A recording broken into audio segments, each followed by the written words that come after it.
Am I the asshole for asking my grandma not to interrupt my test? Background. I'm a high school student attending an online school, and I live with my grandma. Overall, our relationship is really great, and we've always been close. Together, we also take care of 3 big dogs, so our house is usually lively and full of activity. The school I attend has strict policies, especially when it comes to testing. For a proctored test, where you're monitored via webcam and microphone, the rules are rigid.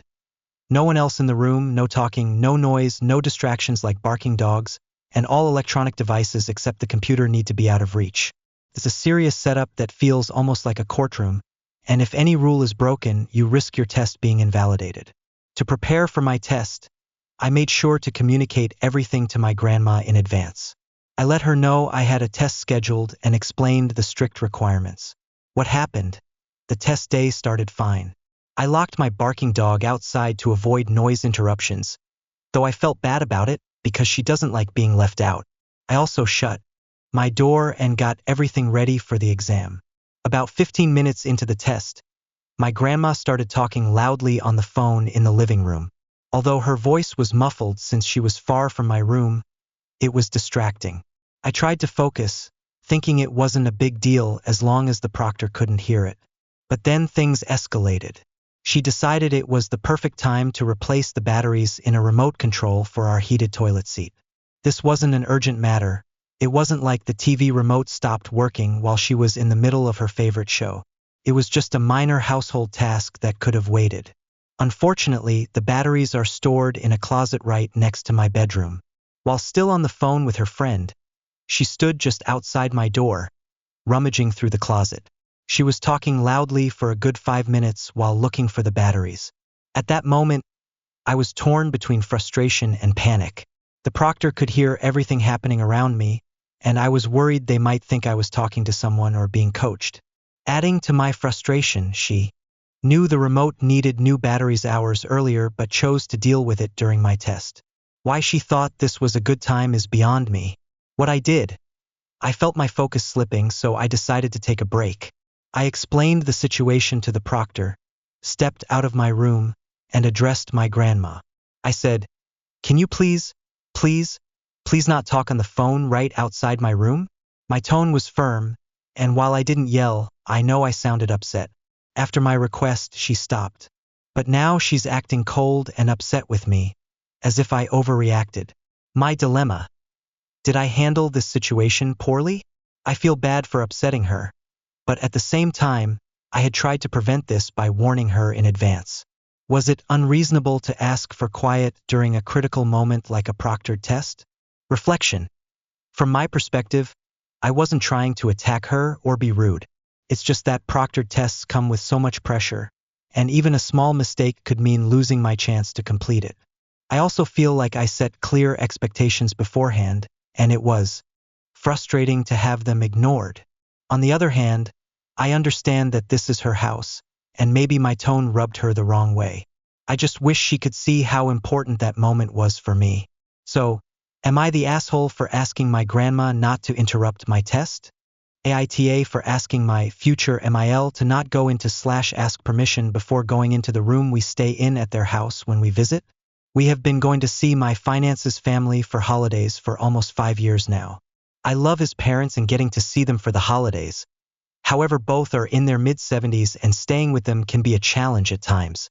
We stay for 6 to 13 days at a time, and as an anxious person, having a space that feels private/safe/secluded helps me to decompress day, especially after being on all day.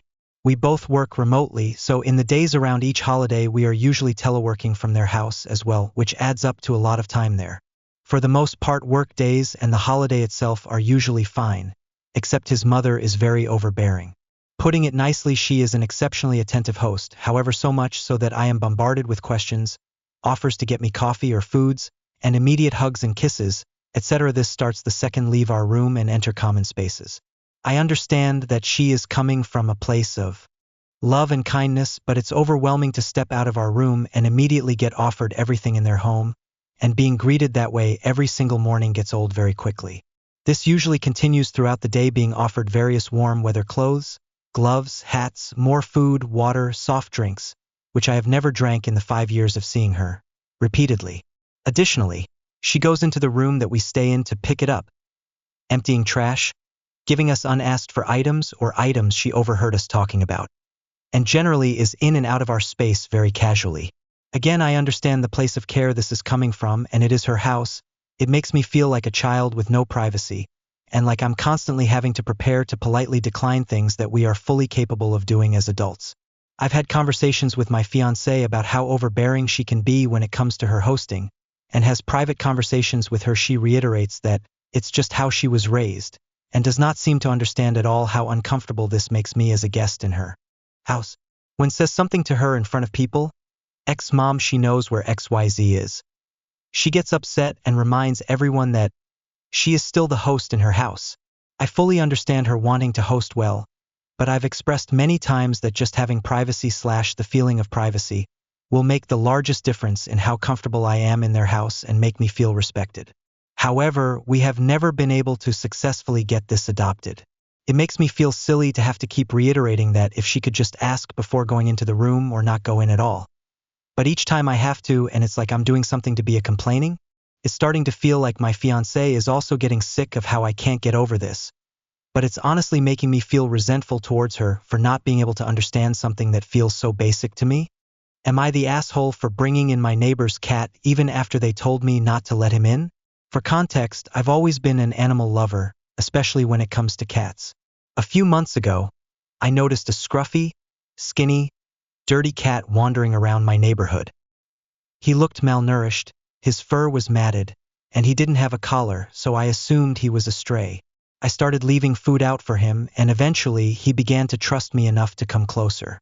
One day, I decided to let him inside, gave him a bath, which he surprisingly tolerated, and let him stay the night. From that point on, he became a regular visitor. Over the next 5 weeks, he would sleep in my house every night, curl up in my bed, and even got along well with my other cats. During the day, he'd come and go as he pleased. If he walked to the door and seemed eager to leave, I'd let him out.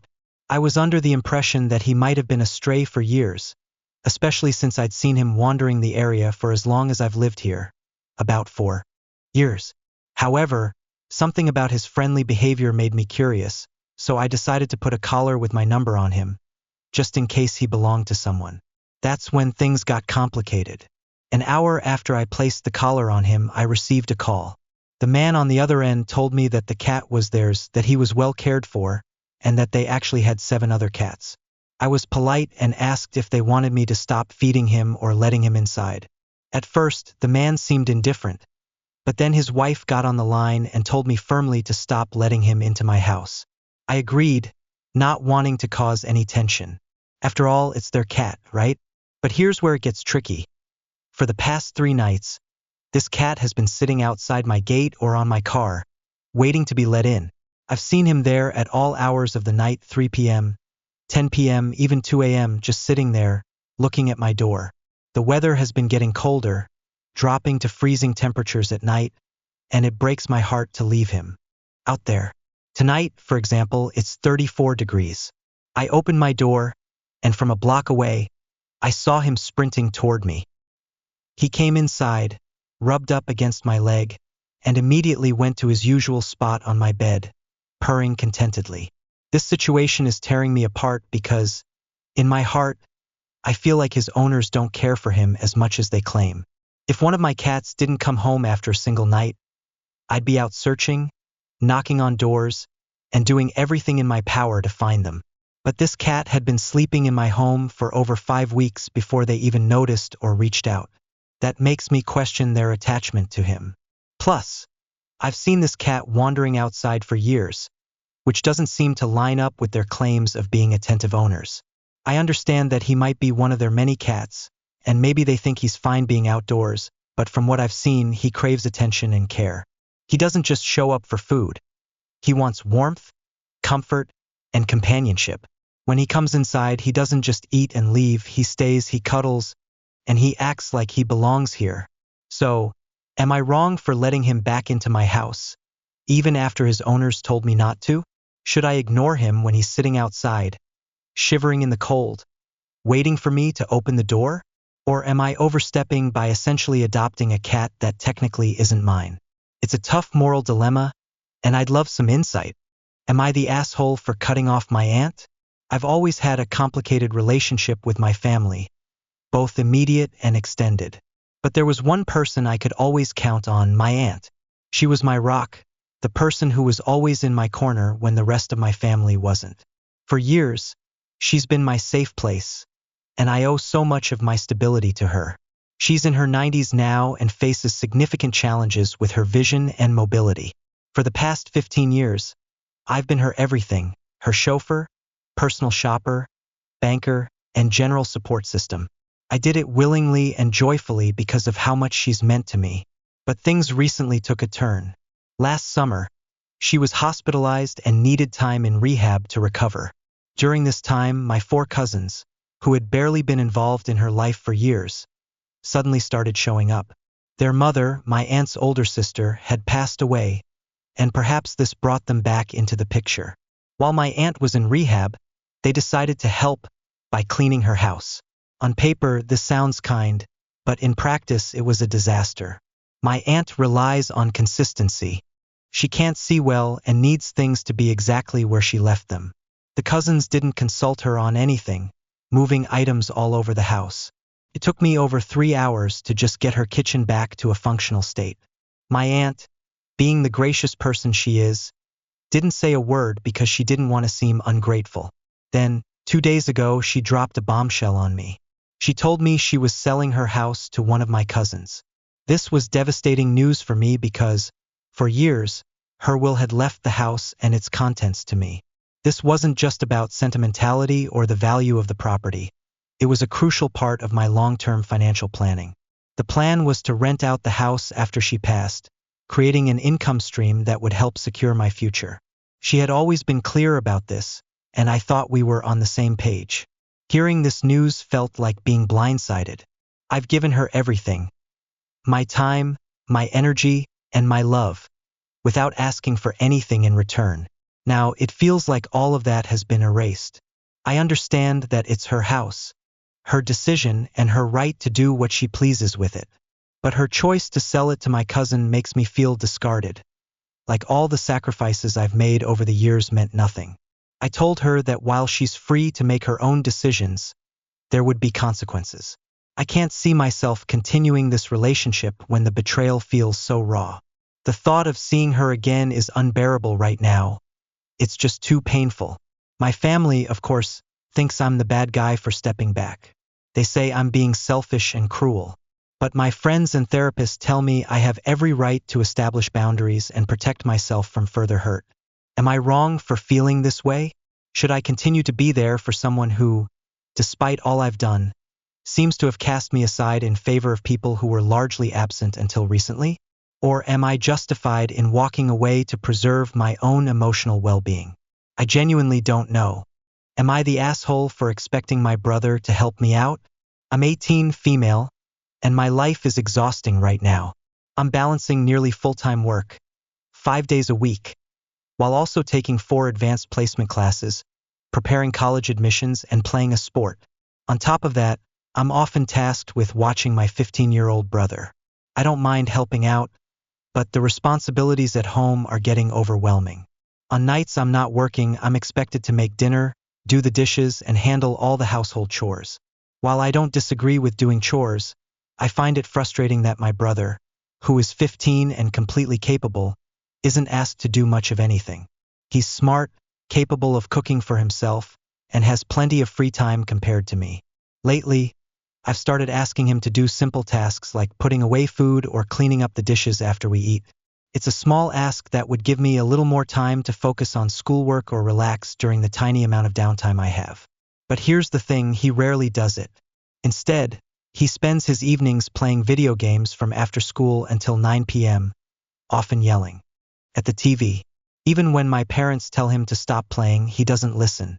If I try to step in and tell him to do his chores or turn off the games, he throws a tantrum.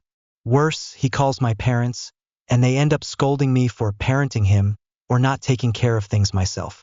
They see it as my responsibility, not his, because I'm the babysitter. The kicker? I'm not even getting paid or given an allowance for all this extra work. When my parents come home and see chores undone, the blame lands squarely on me. They claim it's not his responsibility, it's mine. Yet when he's home alone almost every weekday, he just plays games all day, eats junk food like Hot Pockets and Pop-Tarts, and leaves a mess for me to deal with later. Honestly, I'm surprised he's still skinny with the way he eats. I understand my mom works long hours, even though she doesn't need to, so she's often not home. My dad does step in and handle chores when my brother and I don't, but I still feel like the expectation is unfairly placed on me. Feels less like a sibling dynamic and more like I'm being forced into a second parent role, which is overwhelming on top of everything else I'm juggling. I don't expect my brother to take on all the chores, but is it really too much to ask him to pull his weight a little? My parents' constant criticism and refusal to hold him accountable are wearing me down. My friends say it's unfair, but I'm starting to wonder. Am I the asshole for expecting him to help out or for being frustrated with this dynamic? Let me know if I'm being unreasonable, but I just feel like I'm drowning here. Am I the asshole for wanting my grandmother to leave? I, 20F, am currently living with my grandmother, who recently moved in with us. For context, my grandmother is my mom's, 45F, mother and has 5 other children, one of whom lives out of state and has expressed that they would gladly have her live with them. This particular aunt doesn't work. Her husband and daughter-in-law, DIL, also live there, and her granddaughter is part of the household too. It's a full house, but they love having her. However, my grandmother doesn't want to stay there because she has nothing to do. That brings her to our home, and here's the problem. My grandmother and I don't get along. Growing up, she heavily favored her grandsons over her granddaughters. There are 16 grandkids in total, and I'm one of the unfortunate 8 girls who she's treated with mild disdain because, as she puts it, we don't have the right equipment. As a child, I tried so hard to win her approval. I wanted her to like me because she's my only living grandparent. But as I grew older, I realized it was futile. I gave up trying to win her affection and decided to be civil instead. But even being civil feels impossible now. My grandmother constantly interferes and makes things worse, whether it's around the house or in conversations. She helps in ways that create more work and sulks when my mom gently points it out. She also undermines me whenever I get frustrated with my brother, 25M. Like when he leaves the kitchen a mess or doesn't clean properly, and she openly sides with him. On top of that, she loves to interject her opinions in everything and even laughs at me when I struggle to communicate, despite my ADHD and dyslexia making conversations challenging. It's like she relishes in belittling me. The worst part for me, though, is the bathroom situation. We live in a 4-bedroom house where 3 rooms have en-suite bathrooms, and 1 does not. She's in the room without one. The separate bathroom has a squat toilet, which she can't use due to her age, leaving her with 3 options. My parents' bathroom, my brother's bathroom, or mine. Here's where things get tricky. My brother locks his room once he's home, and in our culture, it's considered inappropriate for someone to enter the bedroom of a married couple without explicit permission, so she uses my bathroom. I've been dreaming of having my own bathroom for years, and now I have to share it with her. I have diagnosed OCD, which I've stopped medicating for, and I have strict rules about how my bathroom should be kept. She constantly breaks them. She doesn't close the toilet lid, doesn't use the hand shower on the floor to clean up accidents, and leaves the bathroom door open after using it. It makes me incredibly uncomfortable and anxious. Yesterday, I asked my mom when my aunt, the one who lives out of state, was visiting. My mom was surprised because I don't particularly like this aunt either, but she knows that when my aunt visits, my grandmother usually goes to stay with her for a few months. My mom quickly realized what I was implying and called me an asshole for wanting my grandmother to leave. She said I was being mean and disrespectful because, at the end of the day, she's still my grandmother. I feel conflicted. I know my grandmother is family, and I don't want to come across as ungrateful or cruel, but the stress of living with her is affecting my mental health. Am I being unreasonable for wanting her to stay with one of her other children, especially since they're willing and happy to have her? Or am I justified in feeling overwhelmed by her presence in my space? Am I the asshole here? Am I the asshole for overreacting when my friend logged into something on my phone without my permission? To start, I'm 17 and a junior in high school. My friend, let's call them T, is 16 and a sophomore. Final season is here, and during our first period, a more relaxed extracurricular class, we had a free period. People brought snacks and devices to hang out. One of my other friends, S, brought her Nintendo Switch and we decided to play Jackbox on it. Since T doesn't currently have a phone, I let them use mine to join the game while I used another device. We played a few rounds of a game called Murder Party, and at some point my phone locked. I gave T my passcode without a second thought so they could keep playing. After the game, I didn't bother to take my phone back, figuring I'd grab it at the end of the period. I was busy with my own device and not paying close attention to what T was doing. That's when the problem started. While I wasn't looking, T decided to log into their account on my phone, specifically on a website called Character AI, C.AI, platform where you can chat with AI versions of characters from shows and games. When I discovered this, I wasn't okay with it. My parents have access to my browsing history, and I was concerned about what T might have searched on the site. C.AI can get pretty suggestive, and I've used it before, so I know how it works. I didn't want to deal with the potential fallout if my parents stumbled upon something inappropriate that they searched. I admit I snapped at T when I found out. I told them they shouldn't have gone on my phone without telling me and explained that my parents can see my history. I tried to take my phone back, but they kept stalling, saying, "Give me a minute." Eventually, they gave it back and apologized repeatedly. I told them it was okay and tried to downplay my frustration, but in truth, I was still upset. I wasn't just mad about what they did. It was the fact that they didn't tell me beforehand and assumed it was fine. Later, I talked to S and some other friends about the situation. They all agreed that T was wrong to use my phone without permission, especially for something unrelated to what I'd let them use it for.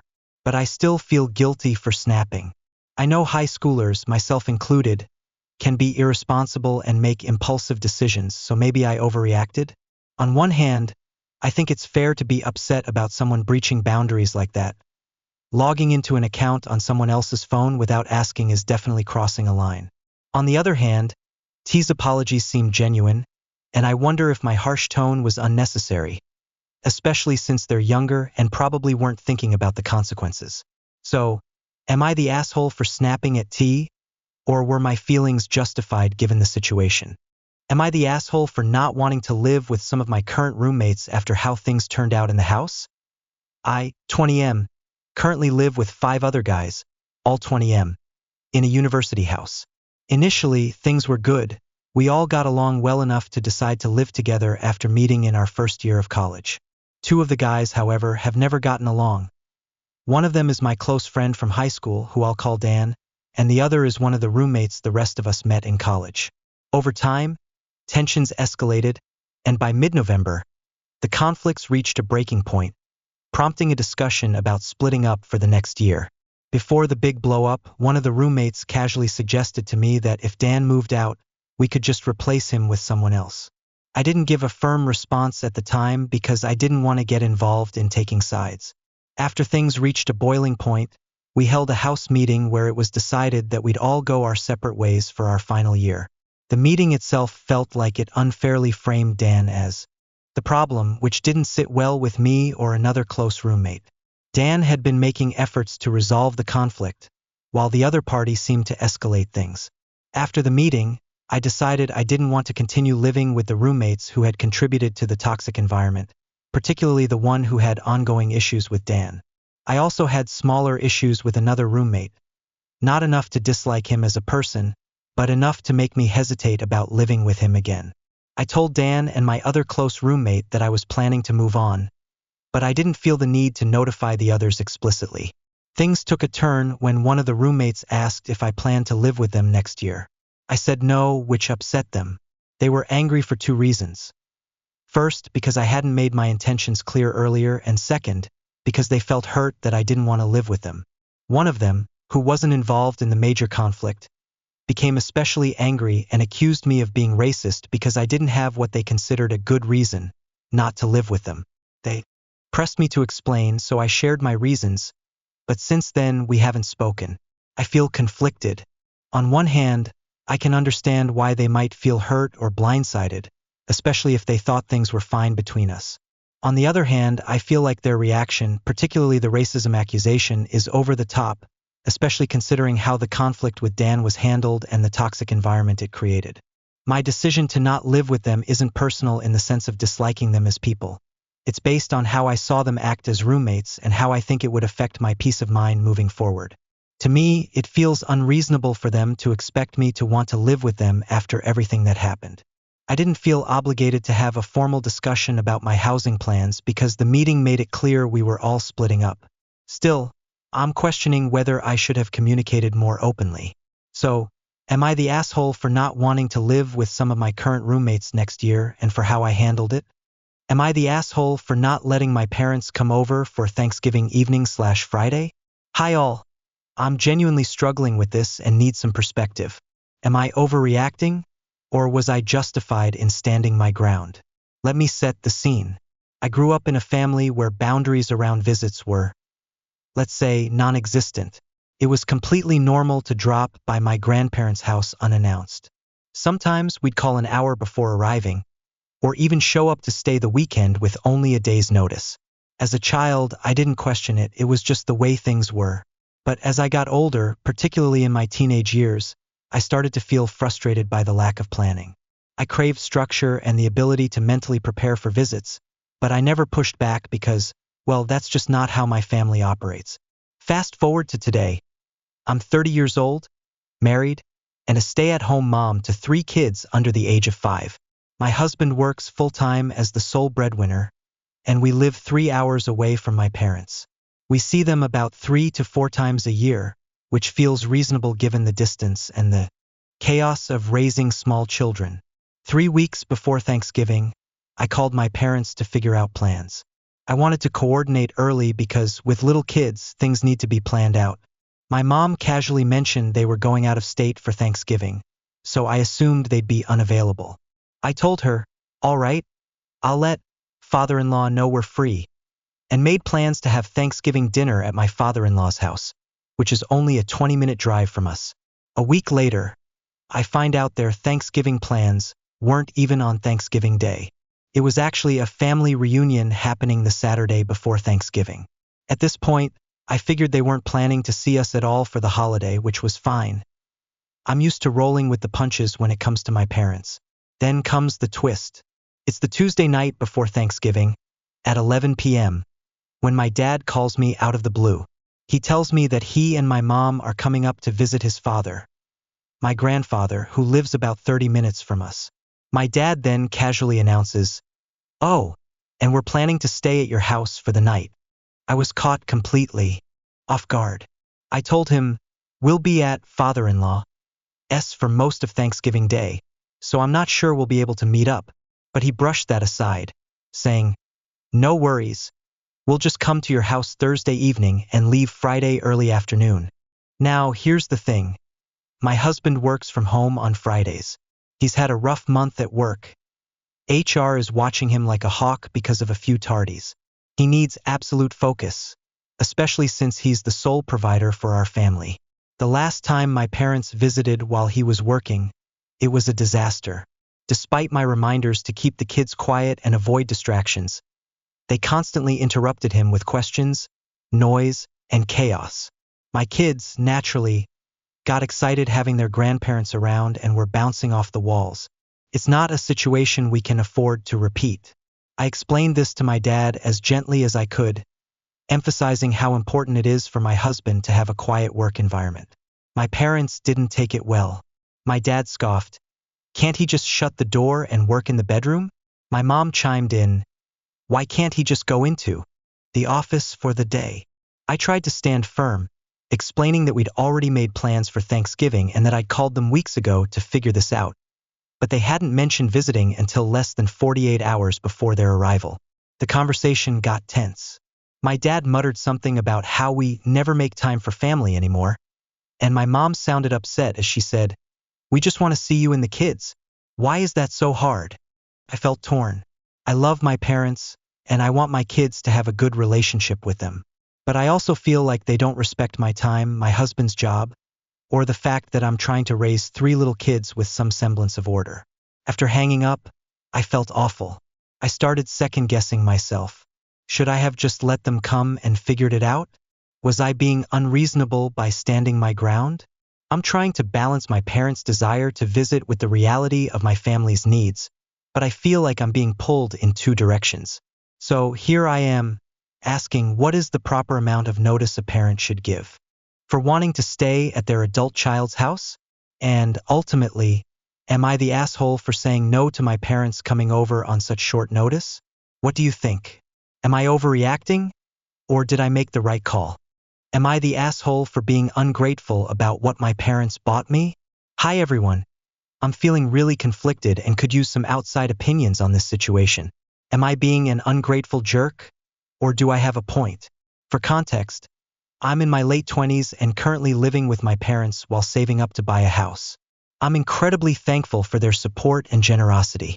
They've been more than accommodating, giving me a place to stay and letting me save every penny toward my future home. I'm aware that not everyone is so fortunate, and I never want to take that for granted. That said, 2 days ago, my mom messaged me out of the blue to tell me they'd bought me a new bed. No prior discussion, no hints dropped. They just decided to go out and spend £500 on a mattress, bed frame, and headboard. When I asked why, she explained that my dad had recently slept in a bed the same size as mine, a standard double, and didn't like it. Apparently, he decided that if he found it uncomfortable, it must mean my bed was unsuitable too, and they didn't want me sleeping on something like that. I tried to respond graciously. I told her that I really appreciated the gesture and that it was incredibly thoughtful of them to consider me. But I also said that I love my current bed. I sleep great in it. I struggle to get out of it most mornings, which is always a good sign for me, and I've never felt like it needed replacing. I added that I felt guilty about them spending so much money on something I didn't need or ask for. I even suggested that they save the idea for something else, maybe put it towards something I'd actually need when I eventually move out. Her response? A curt, "You're getting it. Just say thank you." I decided to drop it. The next morning, I woke up to instructions to dismantle my old bed because the new one was arriving that day. I didn't want to cause a scene, so I acted excited about it, pretending my hesitation the day before was just me being overly practical. When the new bed arrived, I'll admit it looked great, but all I could think was, I just want my old bed back. That night, I slept in it. For the first time. Or rather, I tried to sleep. I woke up 3 times during the night and was wide awake by 6 a.m. In my old bed, I would have slept through until 8 a.m. with no issues. When my parents asked how it was, I told them the truth. I didn't sleep well. They seemed visibly disappointed but brushed it off, saying, "You'll get used to it." Later that day, the topic of my old bed came up again. I asked what they were planning to do with it, and my mom casually said they were taking it to the tip. That was my breaking point. I told her, flat out, "No, you can't throw it away. I might want it back." What followed was an uncomfortable and guilt-ridden conversation. My mom became dismissive, acting as though my reluctance to embrace the new bed was an attack on their kindness. I had to beg her to have a proper discussion about it. I tried to explain my perspective. I told her I couldn't understand why they'd made such an impulsive decision about something so personal without consulting me, especially when I've always talked about how much I love my old bed. I said it felt like they were more focused on doing something nice for me rather than listening to what I actually wanted or needed. Her response made me feel worse. She insisted that my old bed was getting on a bit, and implied they were just trying to help. She seemed genuinely hurt by my lack of enthusiasm and told me that they were only trying to show how much they cared. At this point, I felt like I couldn't win. I understand they were coming from a good place, but their decision has left me feeling unheard and even a little resentful. Now, every time I look at the new bed, I feel this weird mix of guilt, frustration, and discomfort, both physical and emotional. So, here's my question. Am I the asshole for not being grateful for a gift I didn't ask for or need? Should I have just kept my mouth shut and accepted it? What do you think? Was I out of line? Or was I justified in standing up for what I wanted? Am I the asshole for expecting my friend to stick to our original plan? This happened a while ago, but it's been on my mind a lot lately. I thought I was in the right at the time, but now I'm starting to wonder if I handled things poorly or if I was being unreasonable. I had a close friend, let's call her Poppy.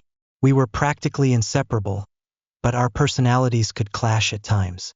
I'm a straightforward, tell it like it is kind of person, while Poppy is more subtle and indirect.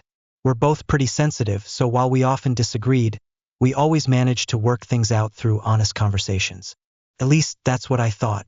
One time, a mutual friend organized a puppet play for a school event, and Poppy enthusiastically volunteered to build the puppet theater. I love arts and crafts, so I offered to help, and she agreed. I had just moved into a new house nearby and had plenty of leftover cardboard, so I suggested we work at my place. We split the cost of additional materials, and everything seemed to be going smoothly, at least at first. We agreed on a schedule to work on the project. But when the time came, Poppy would consistently show up late and leave early. At first, I didn't think much of it. I'm a bit of a perfectionist when it comes to crafts, and I figured it gave me more time to fine-tune things. My mom, however, thought it was unfair. She pointed out that Poppy was the one who volunteered for the project, and yet I was doing most of the heavy lifting. I defended Poppy, saying she probably had her reasons, like a strict curfew or other commitments, but deep down, I couldn't help but feel a little frustrated. After 4 days of work, we finally finished the puppet theater. It looked amazing, and I was really proud of how it turned out. The final step was transporting it to the event, which turned out to be a challenge because the theater was so large it wouldn't fit in a car. My dad, ever the problem solver, offered to tie it to the roof of his van. It was a windy day, so the drive was nerve-wracking, but we managed to get it there safely. The plan was simple. My dad would drop me off at home after the delivery and Poppy's. Mom would then pick me up so we could head to the event together. While on my way back, I texted Poppy to let her know I was almost ready and asked her to wait for me. She didn't reply at first, but when she finally did, she suggested picking me up at school instead. At that point, I wasn't feeling great. I was lightheaded and hungry from skipping lunch. I told her I'd prefer to eat something at home before leaving. Her response? You have 3 minutes because everyone's pressuring me to leave. I tried to explain that I couldn't make it that quickly, but she left without me anyway. When I finally arrived at the event on my own, I learned something that made my heart sink. Poppy had arrived at the venue an hour early, only to sit outside waiting because the doors weren't even open yet. To make matters worse, a mutual friend later told me that Poppy had claimed she'd done all the work on the theater. Hearing that felt like a punch to the gut. I'd spent hours perfecting that project, and she didn't even acknowledge my effort. I didn't confront her about it directly. I hate confrontation, but I couldn't help feeling betrayed. From that point on, I started trusting her less. By the end of the semester, things had grown increasingly strained between us. Poppy began ignoring me entirely, and over the summer, I barely spoke to anyone. I've always been a bit of an introvert, so I figured things might blow over once school started again. But when the new semester began, it was like the entire group had turned against me. No one would talk to me, and I had no idea why. I tend to isolate myself during breaks, so it's not like I had said or done anything to upset them. The only explanation I could come up with was that Poppy had told her side of the story, and they all took it at face value. Looking back, I keep questioning myself. Was I being too demanding by expecting Poppy to stick to our original plan? Should I have been more understanding of her time constraints? Or was I right to feel hurt by how she handled things and what she said about the project? I genuinely thought I was in the right at the time, but now I'm not. So sure, am I the asshole here? Am I the asshole for making a joke about food to my girlfriend's ex-husband's girlfriend? So, this might sound like a mess already, but let me lay out the situation as clearly as I can. My girlfriend, Lizzie, is recently divorced from her ex-husband, Ted. They have 2 kids together, and for the sake of co-parenting, we all try to get along. Ted has a new girlfriend, Brittany. She's a bit younger than the rest of us, and to be honest, I've always found her vibe to be off. She's overly bubbly, overly polite, and honestly, It feels like she's playing nice just to rub it in Lizzie's face. But anyway, the incident in question happened at Ted and Brittany's house. They were hosting a casual get-together with a buffet-style meal spread out on a table. Lizzie and I were there with the kids because we all try to make these blended family situations work for the sake of Ted and Lizzie's kids. At one point, Brittany was at the table plating up some food. I had just come outside to grab some food myself, and without thinking much, I said jokingly, "Whoa, Brittany, save some for the rest of us." It was meant to be lighthearted. I wasn't serious in any way, and honestly, I thought it might even break the ice a bit. But the reaction was not what I expected. Brittany froze, turned to look at me, then at the floor for what felt like an eternity, and finally put her plate down on the table. She didn't say a word, just turned and walked upstairs. At first, I didn't think much of it. I figured maybe she was having a bad day or didn't get the joke. But then I overheard Ted asking her what was wrong, and she said, "Nothing." A few minutes later, Ted and Lizzie came outside to ask what had happened.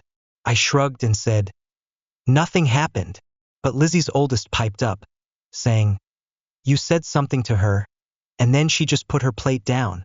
Lizzie pressed me on it, so I told them exactly what I said. Ted immediately got angry, saying, "You should never say that to anyone, especially a woman." He gestured to the table and added, "There's like 5 things on her plate. What's wrong with you?" Then he flat out called me a dick before storming upstairs.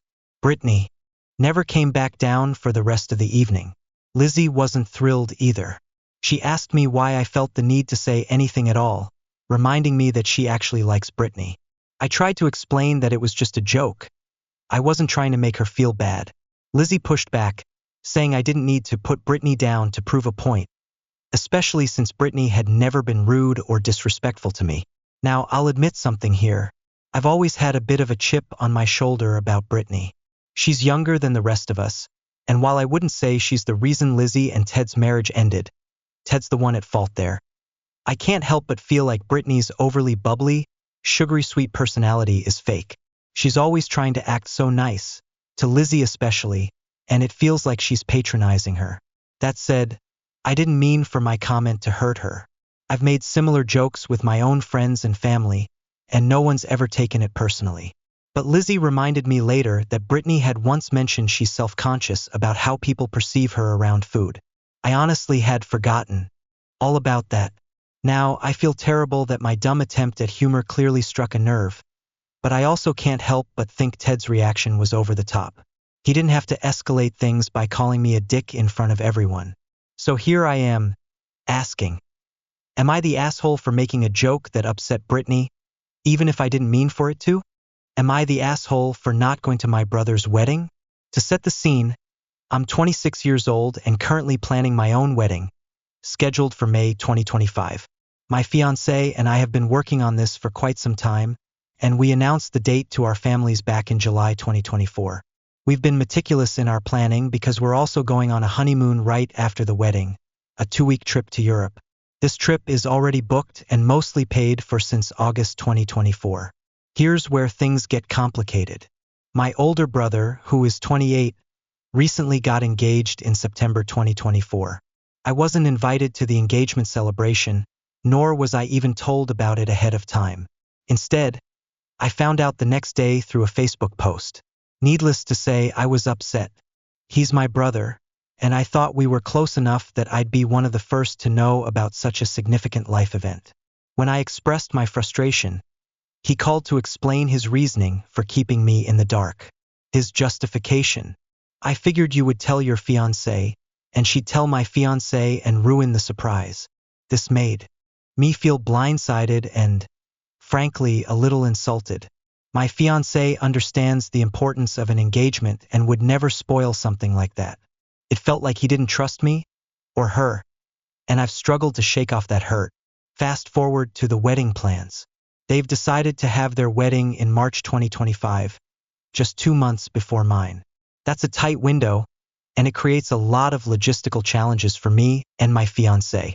For starters, we're both young professionals early in our careers and don't have much vacation time to work with. On top of that, My fiancée works on a rigid schedule with her work weeks planned out months in advance. The weekend of their wedding falls during one of her work weeks, and the wedding isn't local. It's a 4-hour plane ride away, requiring at least an overnight stay and extra travel expenses. I've told my brother that I won't be attending unless my fiancée is able to get time off work and can come with me. Attending alone isn't something I'm willing to do, especially considering the distance and the cost. I also feel conflicted about how this whole situation has played out. First, I wasn't included in the engagement announcement, and now the wedding date feels like it's squeezing in right before my own big day, adding unnecessary stress to an already hectic time. It's not that I don't care about my brother's happiness. I do.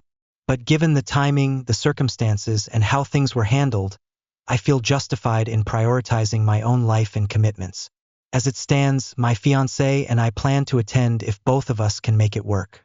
But realistically, it's not looking likely given her schedule and our limited time off. My brother hasn't taken the news well, and there's been tension between us ever since.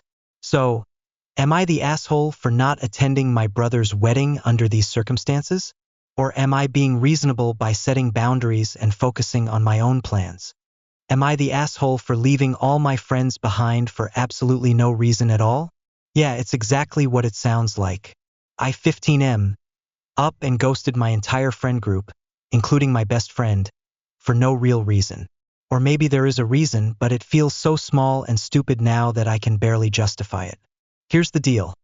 I've got this main group of friends, 4 people, 17F, 17M, 16M, 16F, who I've been hanging out with for a while. And then there's my best friend, who's kind of in a category all her own. Let's call her Mia, 16F.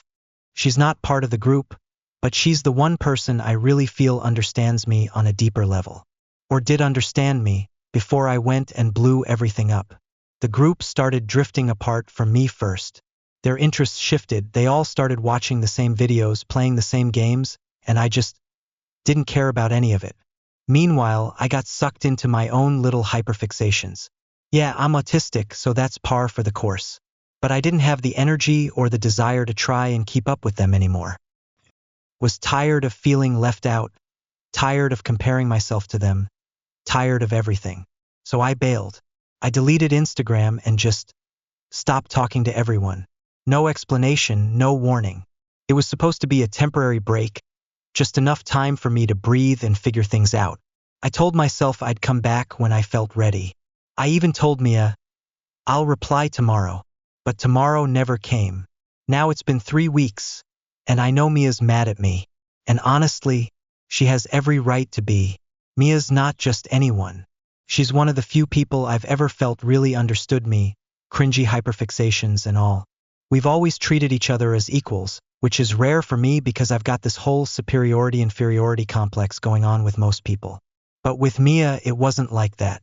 She respected me, and I respected her. She's also been through hell, and I know it. Her depression's bad. She's said so herself. She got into college 2 years early, which sounds impressive until you see the toll it's taking on her. She's juggling insane expectations, a mountain of responsibilities, and a mental health situation that's barely holding together. And what did I do? I left her. This isn't even the first time. The last time I ghosted her, it was because I convinced myself she didn't really want me around anymore and was just too polite to say so. But this time, there's no excuse. I just didn't want to deal with anyone, even her. I miss her so much it hurts. I've written an entire apology, pouring my heart out about everything. Why I disappeared. How sorry I am. How much I care about her. But I can't bring myself to send it. I'm terrified. What if she shuts me down? What if I make things worse? What if I come back into her life at the wrong time and turn whatever good she's got going on into something bad? The truth is, I admire her so much. She's accomplished things I can't even imagine. But that admiration comes with a side of resentment I'm not proud of. How can she be so incredible while I'm floundering like this? And how can I claim to care about her when I've done something as selfish as walking away? I feel stuck. If I reach out now, I might make things worse. But if I don't, I'm just prolonging the hurt I've already caused. So yeah, I'm the asshole. I know that. I've been selfish, prioritizing my own emotions over hers. But now I'm asking, how do I fix this without making everything worse? How do I come back into her life without turning it upside down? Am I the asshole for losing my temper when my roommate compared caring for his cat to caring for my child? I, 30F, have lived with my roommate, 45M, for 5 years now. We've been friends for 15 years, and our living situation has generally been smooth sailing. He's a great guy, and he's always been kind to me and my 5-year-old daughter, who I'm raising on my own. But we've had some tension lately, and it all came to a head tonight. Here's some background. I work from home in academia, which involves a lot of reading, writing, and research. My job often demands long hours and intense focus. My roommate, on the other hand, works a blue-collar job, leaves early in the morning, and comes home late, usually after 7 p.m. and sometimes as late as 11 p.m. He drinks heavily, and I've noticed that over the years, his cognitive abilities seem to have declined. He often repeats the same basic points, like he's trying to explain something complex, but it's just basic stuff that he says over and over, making the conversation frustrating.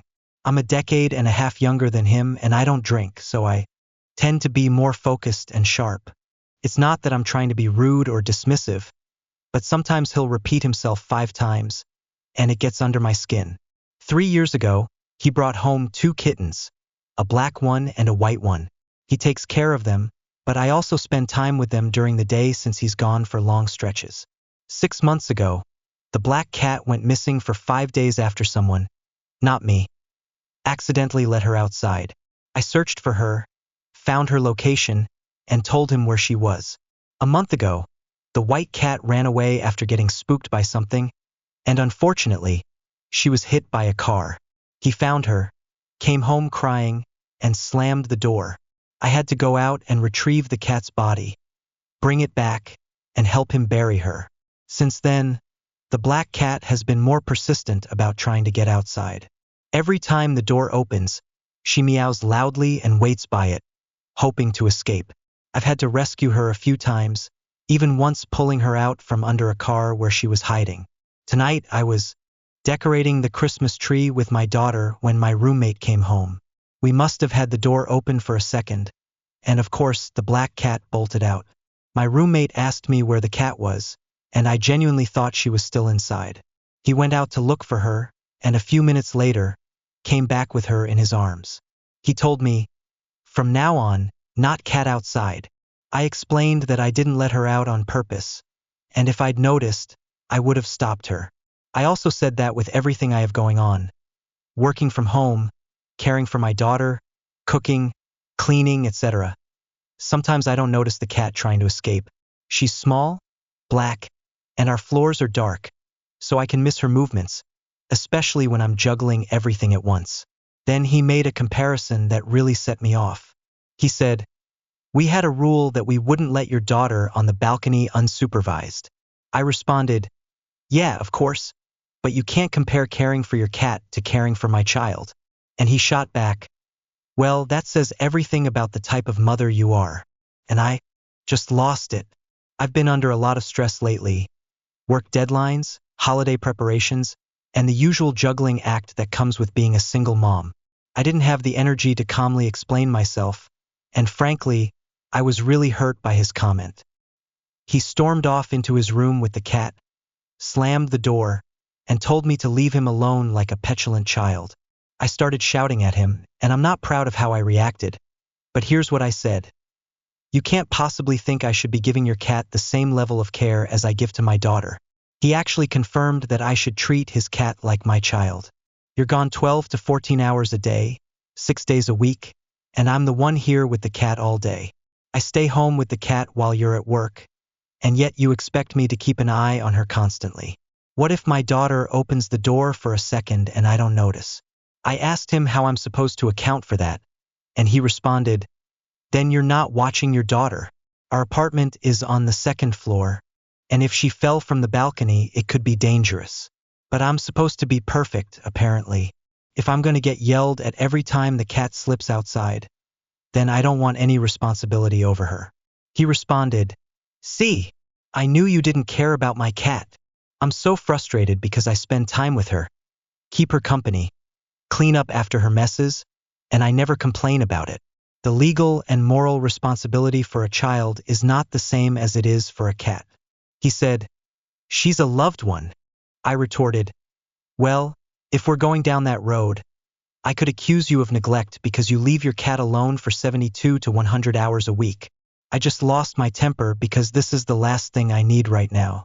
Between the holidays, my work, and all the other tasks on my plate, I don't have the mental space to be constantly reminded that I need to babysit his cat. I know I lost my cool, and I probably should have kept my composure, but it just felt like he was minimizing my responsibilities as a mother and placing unrealistic expectations on me. So, am I the asshole for losing my temper when he compared caring for his cat to caring for my child? What would you have done in my shoes? Would you have kept your cool or reacted the same way? Am I the asshole for walking out of my dad's wedding after finding out I was removed from the family photo lineup? I am an 18-year-old male, and I am my dad's only child from his first marriage. My parents divorced when I was 8, and recently, just a few weeks ago, my dad remarried my stepmother, a 35-year-old woman. She has 2 children from her previous marriage, a 10-year-old boy and an 8-year-old girl. Over the years, I have often felt like an outsider in their relationship because my dad has always treated her kids as if they were his own. While I understand that he wants to embrace his new family, this has left me feeling like I don't really belong anymore. At the wedding, there was a big family photo session planned, and my dad had told me beforehand that I would be included in the main family photos. Because of this reassurance, I didn't give it much thought and assumed everything would go smoothly. However, when the photographer began organizing people for the pictures, my stepmother pulled me aside. She said, "We decided to do photos with just our core family first." I was taken aback and asked her what she meant by core family. She clarified that the photos would include only her 2 children, and my dad. I was stunned and asked if I would still be included in the photos later. She smiled and said, "Of course, but these are the ones we're framing for our home, and we want them to represent our new start as a family." As she explained this, I glanced over at my dad. He was standing there silently, watching everything unfold, and he didn't say a single word. He didn't even look at me. In that moment, it hit me like a ton of bricks. I wasn't considered part of this core family. Despite being his biological child, I felt completely excluded from this new chapter in his life. I felt so hurt, humiliated, and disrespected that I decided to leave the wedding quietly. I didn't cause a scene or confront anyone. I just grabbed my things and left. Not long after, my phone started blowing up with angry messages from both my dad and my stepmom. They accused me of being dramatic and ruining their special day. My dad said I had embarrassed him in front of all the guests and that I should have stayed to support him on one of the most important days of his life. My stepmom called me immature and insisted that I needed to understand that blended families are complicated, and that this wasn't personal. In the days that followed, some family members reached out to share their thoughts. A few supported me and said it was incredibly cruel and insensitive to exclude me like that. However, others felt that I had overreacted by leaving and should have stayed for the sake of my dad and his happiness. Now I'm left wondering if I was in the wrong for walking out. Should I have just swallowed my hurt and stayed to avoid making the situation worse? Or was it reasonable for me to feel disrespected and leave? So, Reddit, am I the asshole for walking out of my dad's wedding after finding out I was excluded from the family photos? Am I the asshole for asking my hairdresser to reimburse me after ruining my hair? A few months ago, I visited a salon in Folsom, California, known for its expertise in color chemistry. I specifically chose the salon because I had been growing out my natural gray hair for a year and a half, and I wanted to enhance its beauty with a clear gloss for added shine. My hair had never been colored before. It was completely virgin. Unfortunately, what should have been a simple treatment turned into a nightmare, and I walked out of the salon with neon orange hair. The stylist assured me that the orange tone would wash out in a few days. Trusting her, I didn't question the process, even though I wasn't in front of a mirror when she applied the product. I started to suspect something was wrong when, during the rinsing phase, she muttered under her breath, "Oh. That sinking feeling was confirmed when I saw my hair. bright, unnatural orange. Panicking, I asked her what happened. She tried to fix the issue with 2 separate bleach washes, but neither attempt made any difference. I asked her again if the orange would eventually fade, and her response floored me. She shrugged and said, "The color guidelines are just guidelines. I don't know how this color is going to perform." In other words, she didn't know if it would ever wash out. For months later, my hair is still neon orange. It became clear that she hadn't used a clear gloss at all. She had applied a permanent orange dye. By this point, I had no choice but to cut my hair into a pixie style and pay a professional colorist to disguise the mess with platinum blonde and gray highlights. This ordeal has not only left my hair damaged, but has also set me back financially and emotionally. It will take at least 2 years for my natural hair to fully grow out again. When I confronted the stylist about her mistake and asked her to reimburse me $500, just enough to cover the first 2 corrective color services, she refused. She claimed she could fix it herself, despite her previous failed attempts, and said I was being unreasonable. Instead of taking responsibility, she got defensive and said, "I've always been nice to you. I've given you perks." Perks? What perks? I paid for every service, tipped generously, and expected basic competence. Nice isn't a perk. It's a baseline expectation when you're paying someone to perform a service. Her parting words to me were, "Have a better life," as if I was the one who had overstepped. Meanwhile, I'm left with damaged, bright orange hair, out-of-pocket expenses, and months of frustration. So, Reddit, am I the asshole for asking her to reimburse me for some of the damage she caused? Was it unreasonable to expect accountability? Or am I justified in feeling this way? Am I the asshole for not attending Christmas dinner with my family because it's at 1 o'clock in the afternoon? For context, every year I take on a lot of responsibility for Christmas dinner with my family.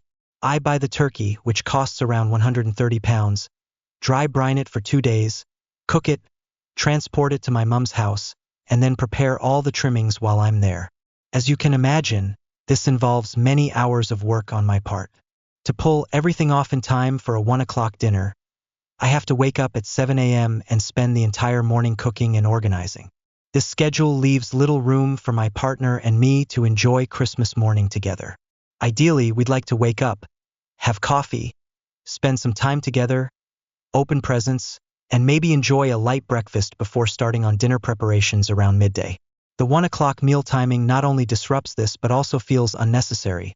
As my partner and I don't usually eat breakfast or lunch, we follow intermittent fasting and aren't hungry enough to enjoy a huge roasted meal that early in the day. This timing effectively ruins the Christmas dinner experience. For us, in previous years, I went along with this schedule because there were younger children involved, and people needed to leave early to accommodate their routines. However, the youngest child attending this year is now 12, and I thought it might be reasonable to propose a compromise, moving the meal to 3 o'clock. This would still allow everyone to eat together, but it would also give me and my partner a chance to enjoy our Christmas morning and have a bit more flexibility. When I suggested this, I was met with resistance. My family told me I was being selfish, accused me of not compromising, and dismissed my request as ridiculous. In response, I've decided not to attend the Christmas meal this year. Instead, my partner and I plan to visit the family in the afternoon for some quality time, but we'll have our own dinner at home in the evening. This way, we can finally enjoy the Christmas morning we've missed out on since moving in together in 2018. It also gives me the chance to experiment with cooking techniques I've wanted to try, like sous videing a turkey crown or making gravy from the giblets, while saving money by not buying such a large bird. It's worth noting that Christmas dinner with my family often feels rushed. Despite all the effort I put into the meal, everyone tends to leave right after eating, except for my mom and brother. If the day included more time spent together after the meal, it might feel more meaningful, but as it stands, the early dinner timing and quick departures make it feel less like a family celebration. So, Reddit, am I the asshole for prioritizing my own Christmas experience this year and opting out of a tradition that no longer works for me? Am I the asshole for telling my sister she's a shitty mother in the family group chat? My sister Sarah, 35, and I, 30F, have a strained relationship. We mostly see each other around Christmas, with occasional family group chat exchanges in between. Sarah has two sons, Jackson, 15, and Ethan, 13. Jackson is outgoing, and Sarah is very involved in his life, often reaching out to the family for support with his events, fundraisers, and activities. Ethan, on the other hand, is quieter and more reserved, and for a long time I thought he preferred to stay out of the spotlight. Recently, I've realized it's not that Ethan avoids attention, he just isn't getting any. Until last Christmas, I believed Jackson and Ethan shared the same father. That's when I learned that Jackson's dad left Sarah after she cheated, and Ethan was the result of that affair. Over time, I began to notice a troubling pattern. Sarah frequently advocates for Jackson in the group chat, asking us to attend his games, donate to his fundraisers, or help with his social events. She even asked for support when Jackson was suspended, though she conveniently never mentioned the suspensions were often due to bullying Ethan or his friends. Meanwhile, Ethan rarely gets any attention, and Sarah never speaks up on his behalf. A few recent incidents brought this disparity into sharp focus. 1. Ethan's choir concert. Sarah asked if someone could take Ethan to his school choir concert while she attended parent conferences at Jackson's school. She didn't ask anyone to stay and watch Ethan perform, but I offered to take him and he agreed. When I watched him perform, I saw how much he loved it. He had a solo, was smiling, and clearly enjoyed himself. His choir director even praised him for being helpful and suggested I attend more of his concerts. This made me realize how little support Ethan gets at home. 2. Ethan getting sick. One evening, Ethan was home alone and started vomiting. He called Sarah, but she was busy at Jackson's driver's ed class and couldn't leave. She asked the family group chat for help, so I went to take care of him. She didn't come home early, even though her son was sick. 3. Ethan breaking his hand. 2 weeks later, Ethan broke his hand. Once again, Sarah's response was minimal, and she left the responsibility of helping him to others. 4. Symphony tickets. Last weekend, I bought tickets to the symphony for Ethan and me but got sick and couldn't go. I transferred the tickets to Sarah and begged her to take him instead. She said she would. When I followed up with Ethan to ask how he liked it, he didn't respond. I called Sarah and found out she hadn't taken him. She forgot and didn't arrange for anyone else to go either. The very same day, she was in the group chat asking for financial help for Jackson's Washington, D.C. trip. I'd had enough. In the group chat, I told Sarah she was being a shitty mother.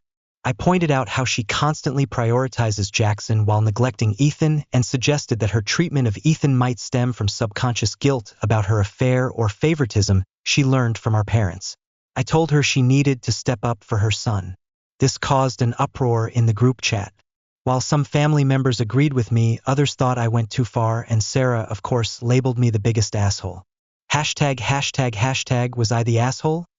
I felt justified in calling Sarah out, because her neglect of Ethan is glaring and harmful, but I did it in a public forum, which some family members feel was unfair. While I stand by my frustration, maybe I could have handled it more privately. However, I worry that keeping silent wouldn't have made any difference to Ethan. So, Reddit, am I the asshole for publicly calling out my sister in the group chat? Am I the asshole for calling someone out about their white elephant gift that didn't meet the spending criteria? I'm part of a social group that meets regularly and holds events throughout the year. Last night, we had a white elephant gift exchange as part of our holiday celebration. For those unfamiliar, a white elephant exchange is a game where participants bring wrapped gifts to contribute to a pool, and then people take turns selecting, stealing, or swapping gifts. Participation in this event wasn't mandatory, nor was it something heavily encouraged. It was entirely optional, with no expectation that everyone had to join. To make it accessible, the event organizers split the exchange into 2 pricing tiers. One for gifts in the $25 to $50 range and another for gifts in the $75 to $100 range. Most members understandably chose the lower price tier, as it was the more practical option for many people, and there was no stigma around choosing to participate at that level. However, about 9 of us, myself included, opted for the more expensive tier. I chose this tier because I enjoy splurging on gifts during the holiday season, and I genuinely enjoy the thrill of seeing others excited about the gifts they receive. When it was my turn to choose a gift, I went third in the order.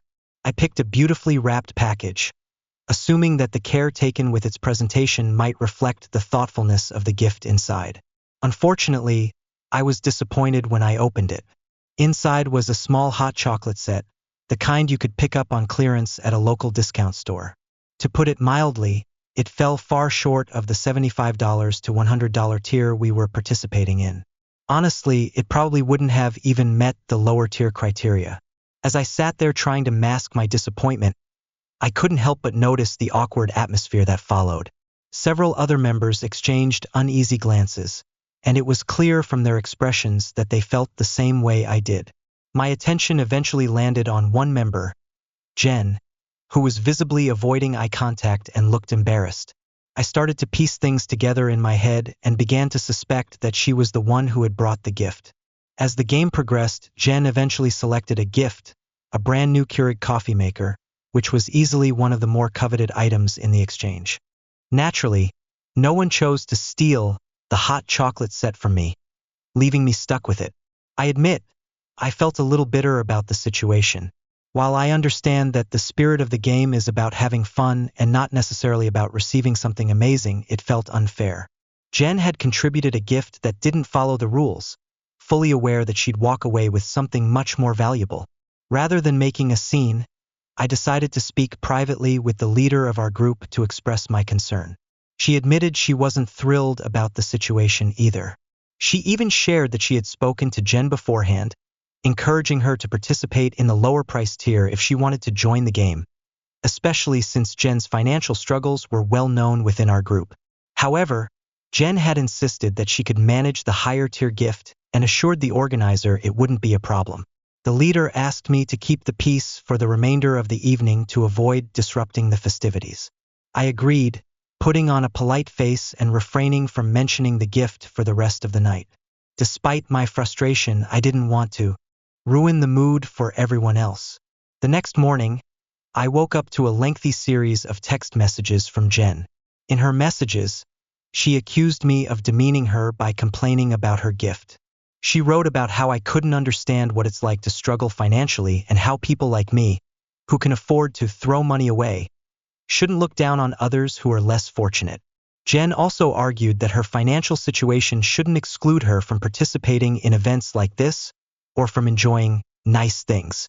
I didn't want to escalate the situation further, so I forwarded the messages to our group leader. Later, I heard back from her with an update.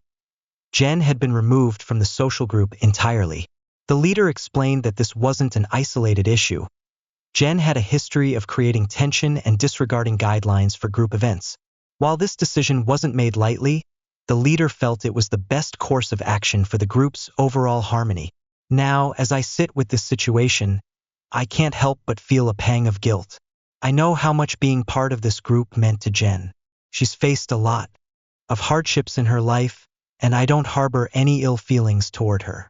However, I also feel that she knowingly took advantage of the group's generosity to benefit herself. It wasn't just about the gift itself. It was the principle of fairness and consideration for others in the group. So, am I the asshole here? Should I have let it go and not said anything at all? Or was I justified in bringing up my concerns, even if it ultimately led to Jen's removal from the group? Am I the asshole for backing out of all social events because someone I don't like is always there? Throwaway account for privacy reasons.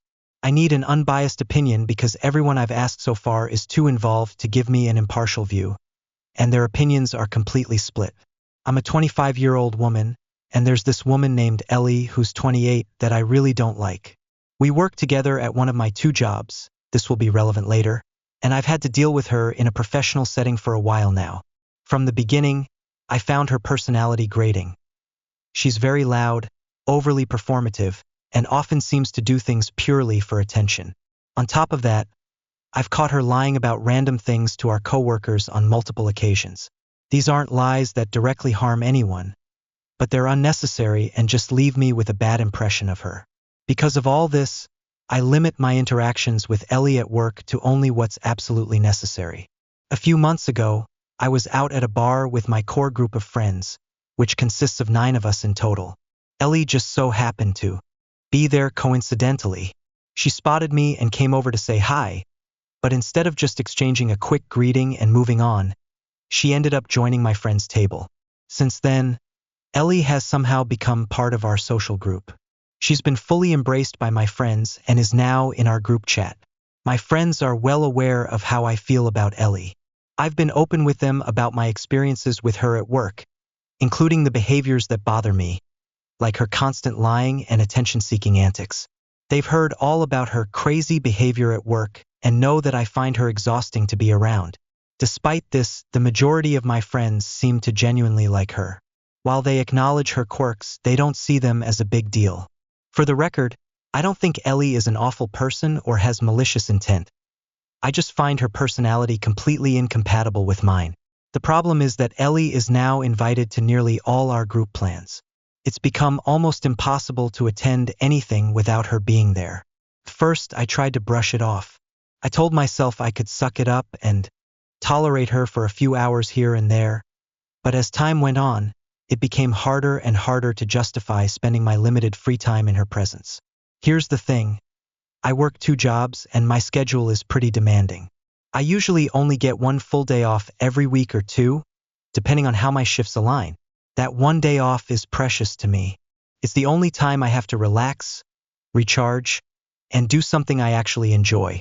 I started to feel resentful about spending those rare free moments stuck in the same space as Ellie, pretending I wasn't annoyed, just to hang out with my friends.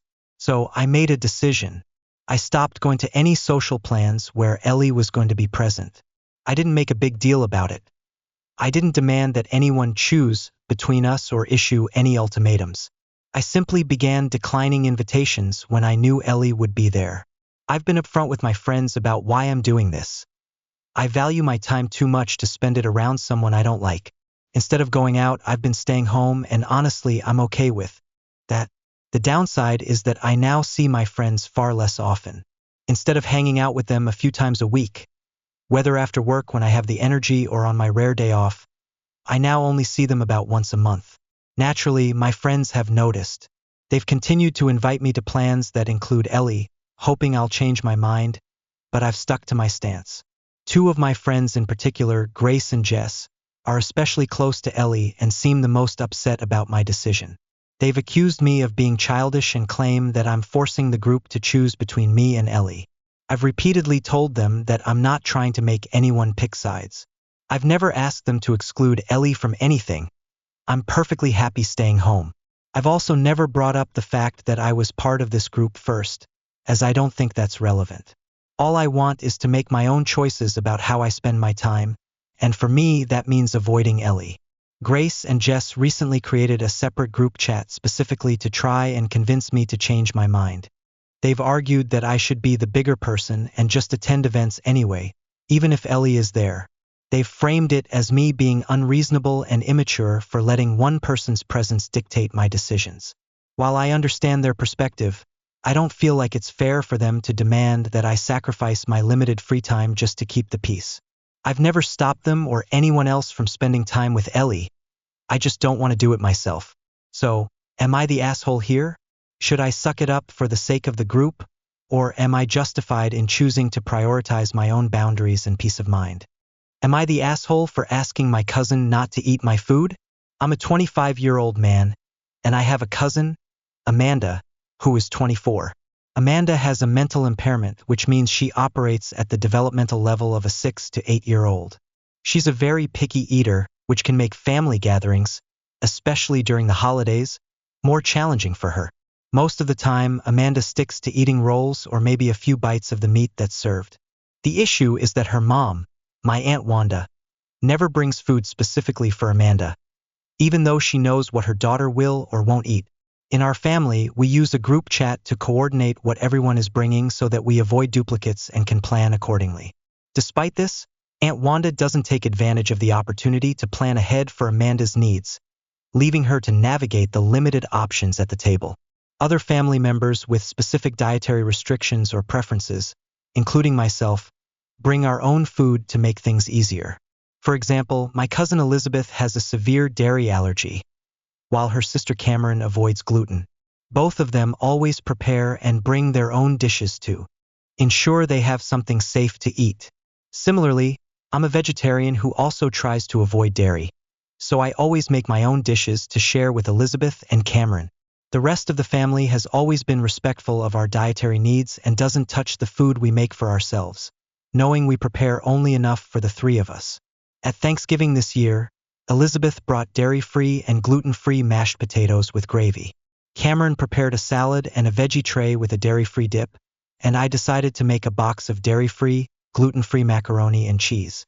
We set all of our allergen-free food on a separate table to avoid confusion, as there were larger, allergen-containing versions of similar dishes available on the main table.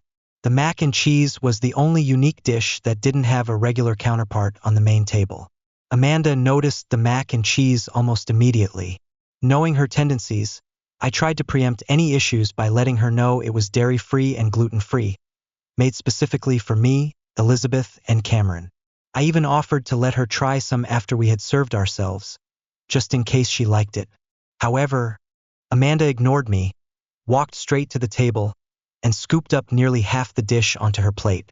I politely asked Amanda to put some back, explaining that it wasn't fair for her to take so much since the dish had been prepared specifically for the three of us with dietary restrictions. That's when everything went downhill. Amanda began screaming and crying, yelling that it was unfair for us to have special food she couldn't eat, especially since there wasn't much food available for her on the main table. She also said no one ever makes food specifically for her. In that moment, I realized that trying to reason with Amanda, while she was so upset, would only escalate the situation. I stayed quiet while Aunt Wanda came over and tried to calm her down. Amanda eventually sat down, took one bite of the mac and cheese, and declared she didn't like it. Then, to everyone's shock, she threw her plate on the floor in frustration. Aunt Wanda quickly ushered Amanda into the kitchen, where she made her a box of Kraft macaroni and cheese. Later, when things had settled down, Aunt Wanda confronted me. She told me that it was inconsiderate of me to bring a dish that Amanda might mistake for something she would enjoy, and she accused me of forcing her to cook for Amanda while the rest of us were already eating. I was stunned. Was it really my responsibility to anticipate Amanda's preferences and modify the food I bring to accommodate her, especially when her mom refuses to take the initiative? Now, I'm wondering, was I wrong for asking Amanda to wait until we got our servings before letting her have some? Or for not making a dish specifically tailored to her tastes? Am I the asshole for refusing to coordinate my stepson's school and activities? I'm a 43-year-old woman, and for years, I've taken on the responsibility of managing everything for our family's kids. My 13-year-old stepson and my 6-year-old daughter. This includes coordinating school schedules, activities, sports, dress-up days, concerts, back-to-school shopping, and all the little things like packing for movie days or ensuring they have the right shoes or clothes. If it's related to their lives, I've been the one handling it. Lately, however, my stepson has been particularly ungrateful and outright rude to me. The final straw came when I accidentally missed a dress-down day for him. Instead of handling it with some understanding, he snapped at me, saying, "Maybe I should get all the emails from now on since you can't get it right." It was insulting and hurtful, considering how much time and effort I put into keeping everything running smoothly. This attitude isn't a one-off either. My stepson regularly insinuates that I'm disorganized or unreliable, even though I'm the one making sure he signed up for basketball on time, communicating with his coaches, and keeping track of all the moving pieces in his life. He, meanwhile, constantly forgets to do simple chores like feeding or letting out the dogs, and when he does manage to complete a task, it's always with a heavy dose of complaining. Arguing has also become his default response. No matter what I say or ask him to do, he's ready to fight me on it, even when the argument makes no sense. I know this might be typical teenage behavior, but it doesn't make it any less exhausting. Adding to this, I've been stretched incredibly thin lately. We just moved houses, and I've been juggling full-time work, finishing a postmaster's certificate, wrapping up a semester of my doctorate program, and managing the household. Missing one minor detail like a dress-down day seems forgivable given the circumstances, but apparently not to him. After his rude comment, I decided I'd had enough. I forwarded all the school emails, notifications, and updates to his dad, effectively transferring all responsibility for my stepson's activities and school life to him. His dad, while well-meaning, has a history of being forgetful when it comes to this kind of thing. I already know what will happen. Basketball signups will be missed, dress codes won't be followed, and nobody will keep track of things like secret Santa exchanges or whether my stepson has clean socks, shoes, or a phone charger. While I focus on my 6-year-old daughter, my stepson will quickly realize what he's taken for granted. To make matters worse, my stepson has been careless with responsibilities involving his sister. Occasionally, when I work weekdays, he's in charge of getting her on the bus. Today, for example, I had her fully dressed and ready to go, but he walked her down our 1/4 mile driveway in 35-degree weather with no coat, even though she was wearing a dress. When I confronted him about it, he argued that it wasn't his fault. I'm at a breaking point. I want to focus my energy on my daughter, who still appreciates and respects the effort I put in. Am I the asshole for stepping back and letting my stepson and his dad handle things, knowing full well that things will likely fall apart without me managing everything? Am I the asshole for screaming at my aunt to get the hell out after she called my little sister Miss Trunchbull? This is a throwaway account because some of my family are active here. Also, English is not my first language, so I apologize for any mistakes. I'm a 17-year-old girl, and my aunt, 40F, recently visited our house along with her daughters, my cousins, 10F and 6F. My little sister, 8F, was so excited because she loves playing with them. She admires our aunt a lot and always looks forward to seeing her. The visit started off fine. My cousins and sister were running around the house, laughing and playing a game of tag. Meanwhile, my dad, my aunt, his sister, and I were sitting at the kitchen table, drinking coffee and chatting. My sister and my older cousin ran past us, with my sister chasing after her cousin, giggling and having fun. Out of nowhere, my aunt yelled, laughing loudly, "Don't fall on her and squish her, Miss Trunchbull." For a second, I didn't even process what she said. My sister suddenly stopped in her tracks, her face going blank, before turning and quietly heading to her room. She didn't say a word, but I could see the hurt on her face. At first, I was confused about the comment. Then I remembered the movie Matilda, which my sister and I had rewatched just a couple of weeks ago. I quickly looked up Miss Trunchbull on my phone, and my stomach dropped. Miss Trunchbull is a mean, aggressive, and physically intimidating character. Definitely not something you'd want to be compared to, especially as a child. Clicked why my sister was so upset. My aunt had essentially insulted her, making a cruel joke about her weight. For context, my little sister is chubbier than many kids her age, though not obese. She struggled with her body image, partly because some kids at school have bullied her. She's confided in my aunt about this before because she trusted her. That made the comment even more devastating. I lost it. I jumped up from the table and started yelling at my aunt, asking how she could say something so cruel when she knew my sister's insecurities. My aunt tried to brush it off, saying it was just a joke, but I wasn't having it. We got into a full-blown screaming match, with me telling her to leave if she couldn't respect my sister. She eventually stormed out, grabbing her kids and leaving. After she left, I went to check on my sister. She was curled up on her bed, crying. When I sat down beside her, she looked up at me and asked, "Why can't I be beautiful?" Hearing her say that broke my heart.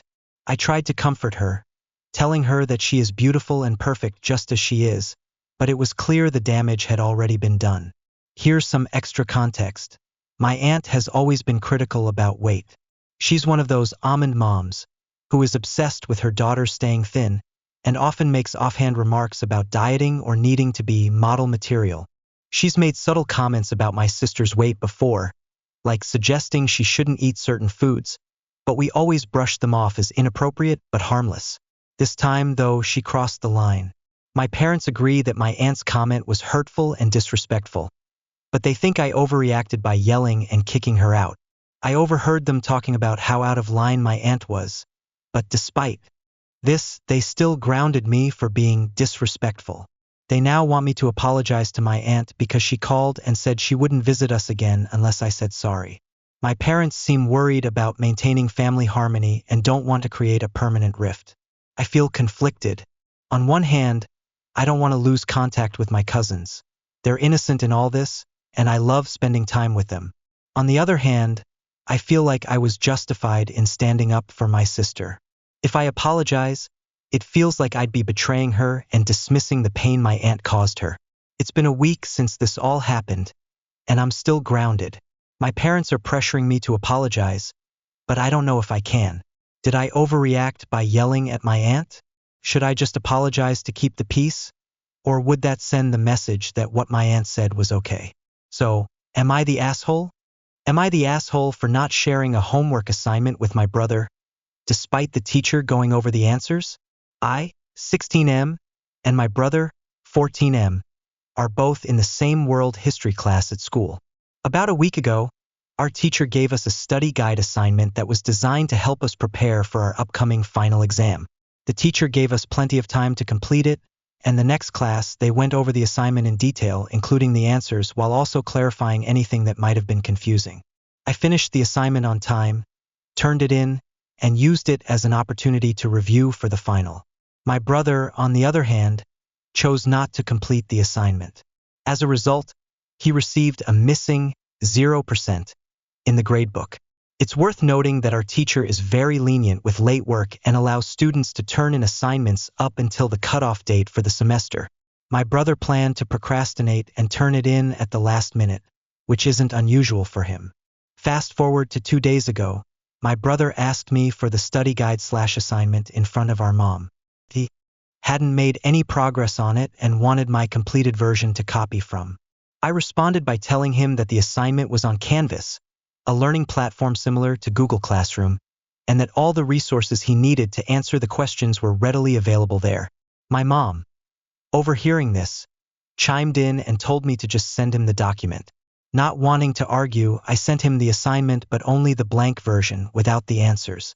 My reasoning was that if he was going to benefit from it, he needed to actually learn the material. Plus, our teacher had already gone over the answers in class, so he had every opportunity to get the information on his own. Things escalated quickly after that.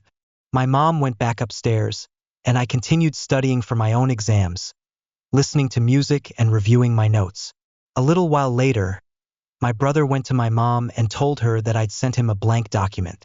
She stormed back downstairs, furious, and accused me of being unkind, playing games, and intentionally trying to sabotage my brother. She then took my phone off the table, grounded me, and said I wouldn't be allowed to visit my grandparents' house or go golfing with my grandpa for the foreseeable future, something I'd really been looking forward to. On top of that, she had my brother take my computer and send himself the version of the assignment with the answers filled in. Now, I'm left feeling conflicted. Part of me thinks that I should have just sent him the completed version to avoid all this drama. It's not like it would have hurt me directly, but at the same time, I feel like he had every opportunity to do the assignment himself, especially since our teacher went over the answers in class. It doesn't seem fair that I'm being punished for something that ultimately wasn't my responsibility. So, am I the asshole for not handing over the assignment with the answers, even though he had plenty of chances to do it himself? Am I the asshole for refusing to buy my husband any more gifts? I, 35F, have been married to my husband, James, 39M, for 12 years. Every single birthday and Christmas we have the same argument about gifts, and I've finally had enough. The issue boils down to our completely different approaches to gifts, and, frankly, James's frustrating attitude about them. I don't like surprises.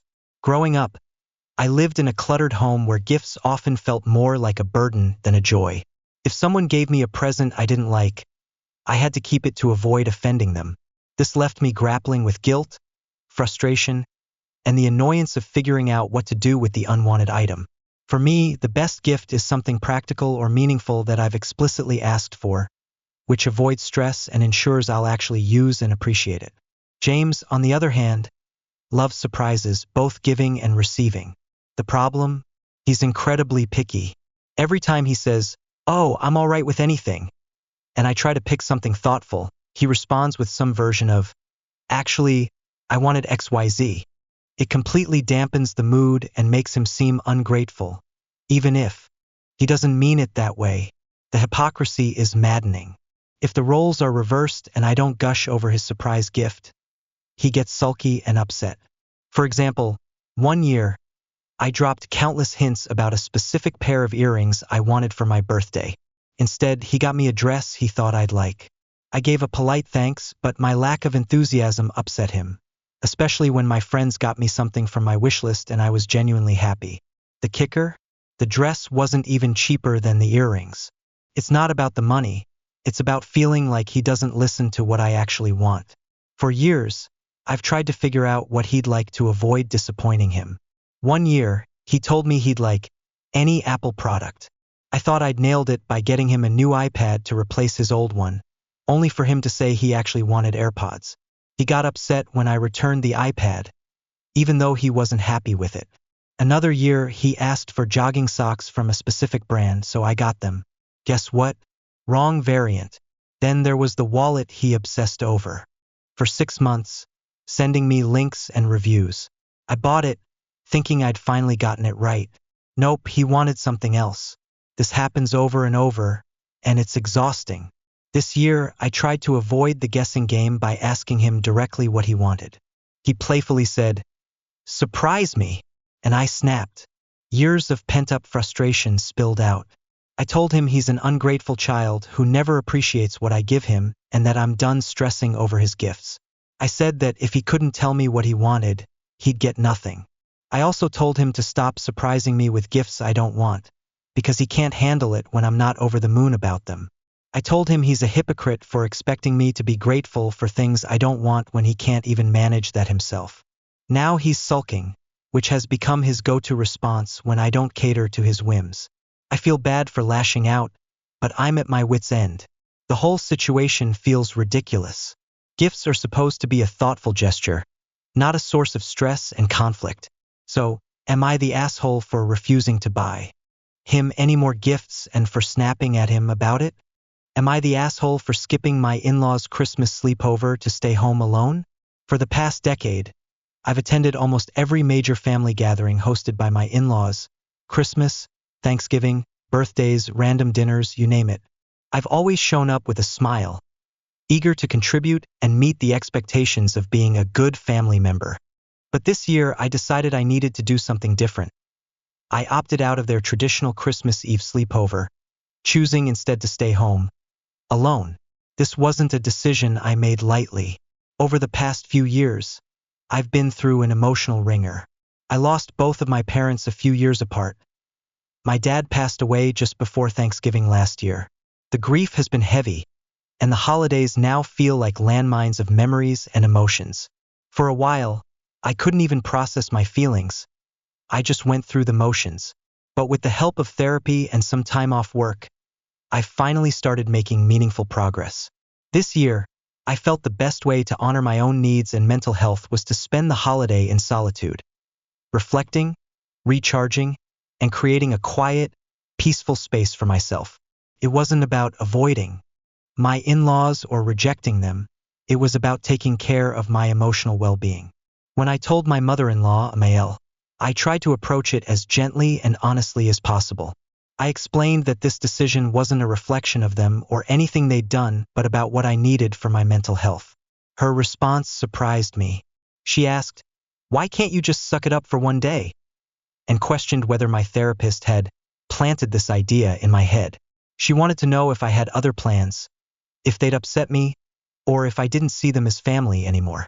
While she ultimately said she'd accept it, it was clear she was upset and disappointed. This was particularly confusing because MIL has always been one of my loudest supporters in prioritizing self-care. When I've spoken about struggles with anxiety or grief, she's always told me to do whatever I need to heal. Her sudden guilt-tripping felt contradictory and hurtful. Then there was my sister-in-law, Sil. When I told her, she said, "Don't you have all the time in the world right now?" and called it sad that I wanted to be alone for the holidays.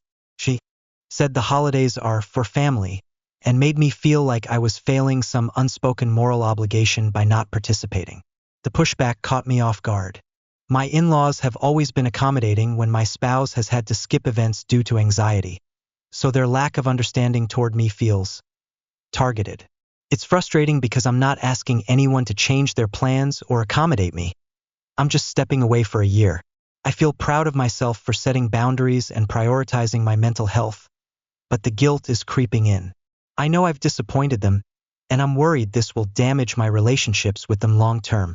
I can't help but feel invalidated by their reactions, especially since they've always been so understanding with my spouse.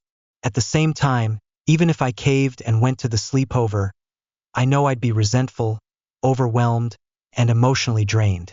I feel like I made the right choice for myself, but I also can't shake the doubt.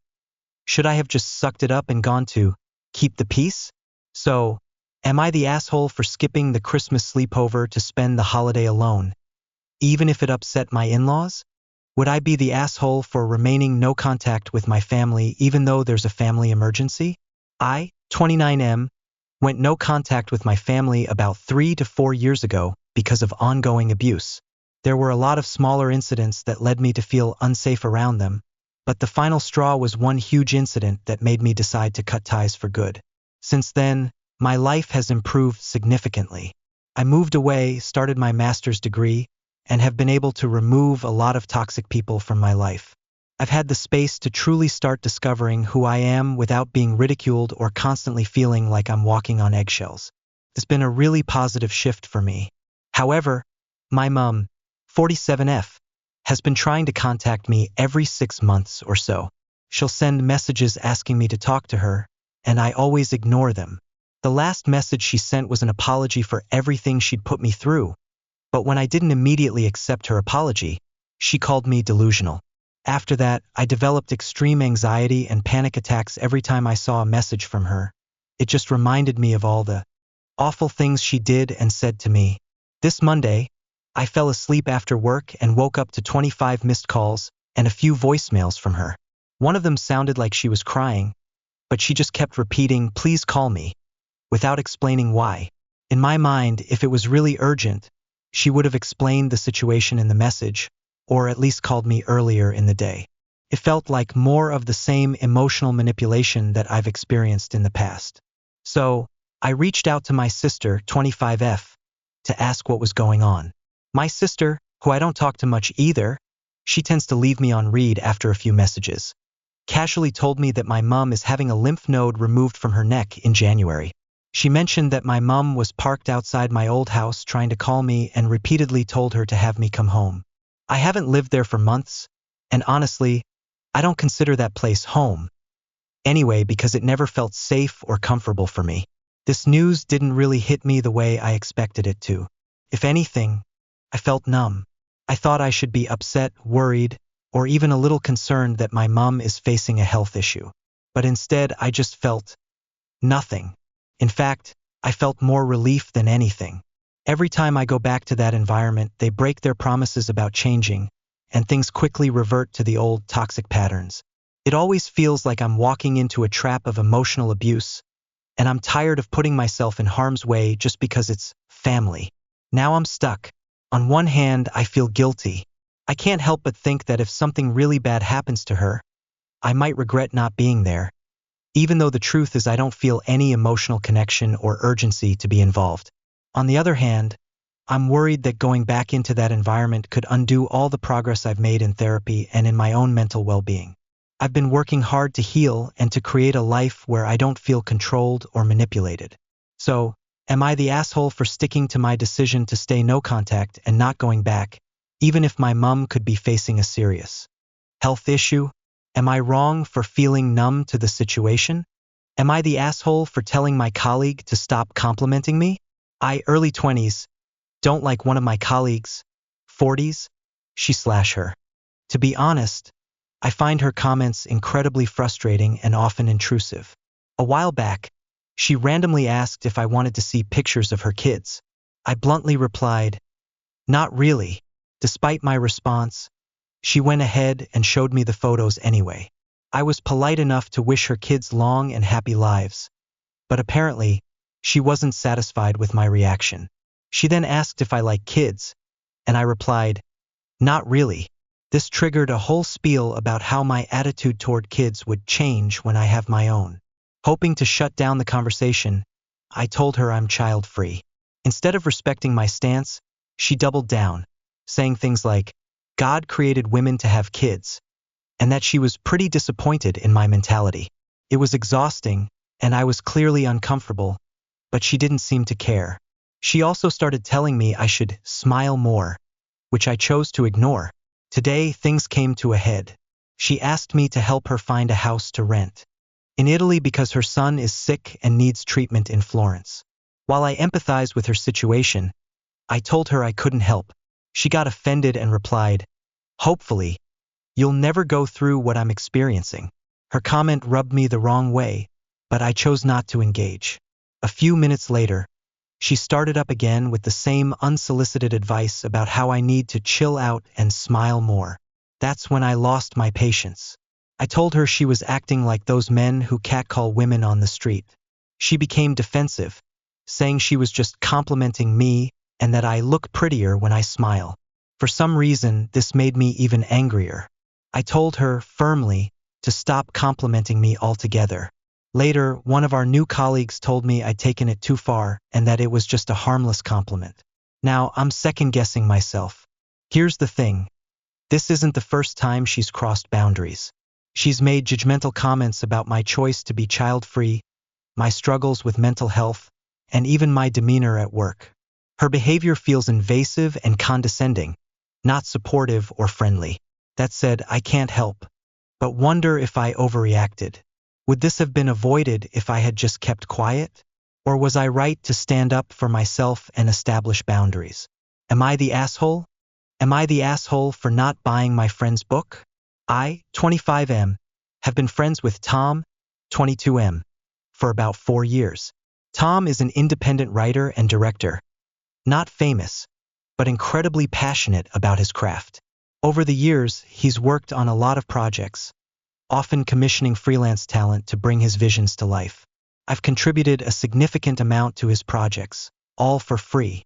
I'm a small-time musician, and while it's just a side passion for me, I have a day job.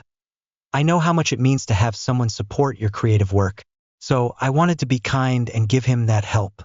Over the years, I've let Tom use dozens of my original songs and instrumentals, compositions I wrote, recorded, and produced entirely on my own. I even wrote and recorded intro music for his website and provided voice acting for a few of his projects. All of this was done without asking for or expecting anything in return. I was happy to help as a friend. To be clear, I wasn't looking for compensation.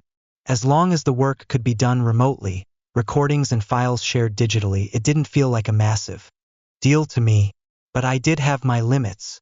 For instance, I would have drawn the line if he asked me to travel to his place so he could direct my performances in person. Fast forward to a few days ago, and Tom asked if I'd buy a copy of his new book. I declined, explaining that I couldn't right now because I didn't have the extra money for leisure purchases. But I also felt like it was crossing a line to ask me for money after all the free labor and creative contributions I've already given him. Tom didn't take it well. He accused me of switching up and not supporting friends. He also said he didn't think there was any limit to how much I'd be willing to do for his projects, which really stung. I told him that most people, friend or not, would expect compensation for original work. I've gone above and beyond to support him for free, and for him to then ask for more money this time felt disrespectful. He didn't see it that way and believes I'm in the wrong. While we've talked and texted like normal since, he's still salty about it. He keeps trying to reignite the argument, saying I'm not a real friend for refusing to buy his book. Each time, I tell him that his attitude is making me even less interested in reading it, let alone buying it. I feel conflicted. On one hand, I wanted to stand up for myself because it felt like I was being taken advantage of. I've already done so much for Tom, and I don't think it's fair for him to expect unlimited support without acknowledging the contributions I've already made. On the other hand, I do feel bad for upsetting him. I genuinely want him to succeed, and I believe in the work he's doing. I didn't mean to hurt his feelings or make him think I don't care about his success. So, am I the asshole for not buying my friend's book? Am I the asshole for only getting my grandma Christmas gifts this year? I've always loved gift giving. It's something I take pride in because it allows me to show my loved ones how much I care about them. Over the years, I earned a reputation in my family for being the person who gives thoughtful, kick-ass gifts that people genuinely enjoy. But this year, after some reflection and a lot of therapy, I realized something that shook me. While I've been going all out for my family, most of them have been doing the absolute bare minimum for me in return. One of my uncles stopped giving me gifts altogether after I had my child because, in his mind, women cease to exist as individuals once they've given birth. My parents demand that I buy my own gifts on their behalf and get angry when I don't follow through. Last year was a breaking point. My cousin gave me a purity ring, yes, a purity ring, as if that ship hadn't sailed long ago when I became a parent. My aunt, who spends her time traveling with her creepy boyfriend, gave me touristy junk, a tube of crumbling cocoa butter from Costa Rica and an expired spice blend from Spain. It's not just the lackluster gifts. I don't give presents expecting something in return, but I started to realize that none of these people seem to know or care about me at all. They only seem to value what I can do for them. Babysitting being their emotional dumping ground, or, of course, giving them amazing gifts. So, I decided to test how well my family actually knows me. Here's what I found out. My parents have no idea what my degrees are in. 2 of my uncles didn't even know I went to university. My brother doesn't know my birthday. 2 of my cousins think I dress like a clown because I enjoy wearing colorful stockings and scarves. My entire family refuses to acknowledge my food restrictions. No one knows that I collect rare yarn, despite it being all over my house, or that I'm a voracious reader. Again, my house is practically made of books. After that, I was done. This year, I decided only grandma and my child are getting gifts. Despite her flaws, my grandma can be a bit of a grouch. She's the one person who always makes an effort when it comes to me. Her gifts aren't extravagant, but they're thoughtful. Once, she gave me an antique lantern from a yard sale because it reminded her of me. Another time, it was a drugstore lipstick because the shade name sounded like my name. This year, I bought her an alpaca wool cardigan, a beautiful apron, and a designer handbag filled with goodies. For myself, with the money I saved, I bought a leather jacket to complete my clown wardrobe. I told everyone in advance that only grandma and my child would be getting gifts this year, and I didn't want anyone to buy me anything, either. I thought it was a clear, respectful boundary. Instead, my phone blew up. For a week straight, I got messages and calls from my family. My parents think I'm being harsh. My aunt, the one who gives me tourist junk, is offended because she insists she does think of me when she's traveling. But the worst reaction came from the uncle who hasn't bought me a gift in years. He called me selfish and heartless. Now I'm feeling guilty.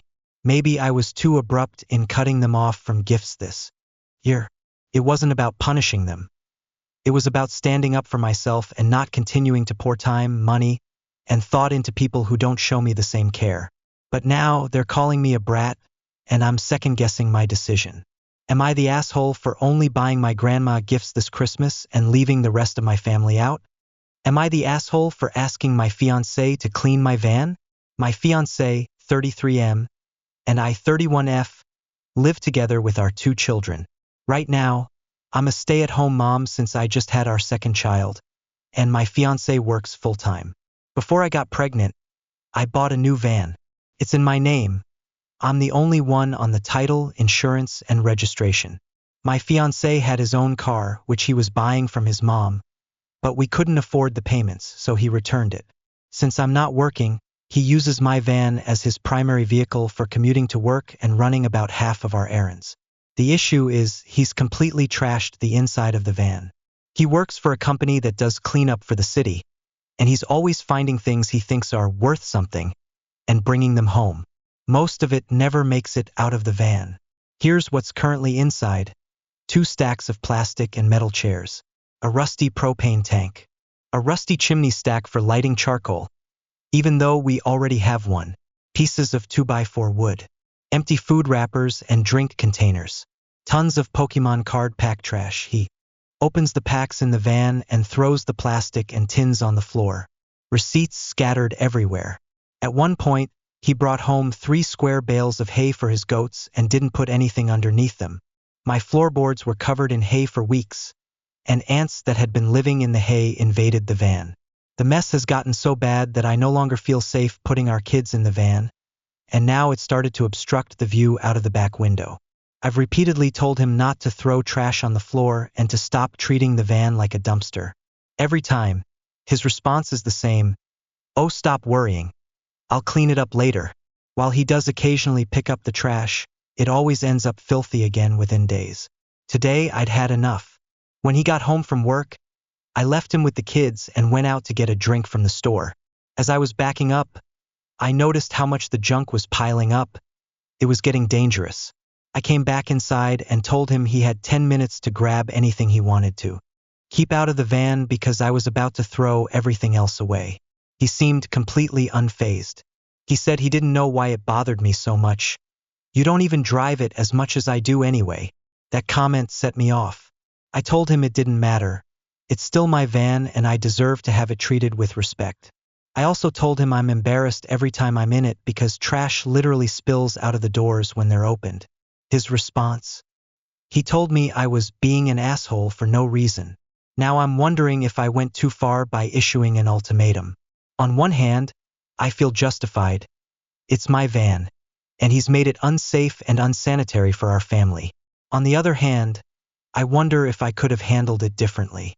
So, was I the asshole? Am I the asshole for confronting my friend when I was sure she was lying to me? Let me set the stage.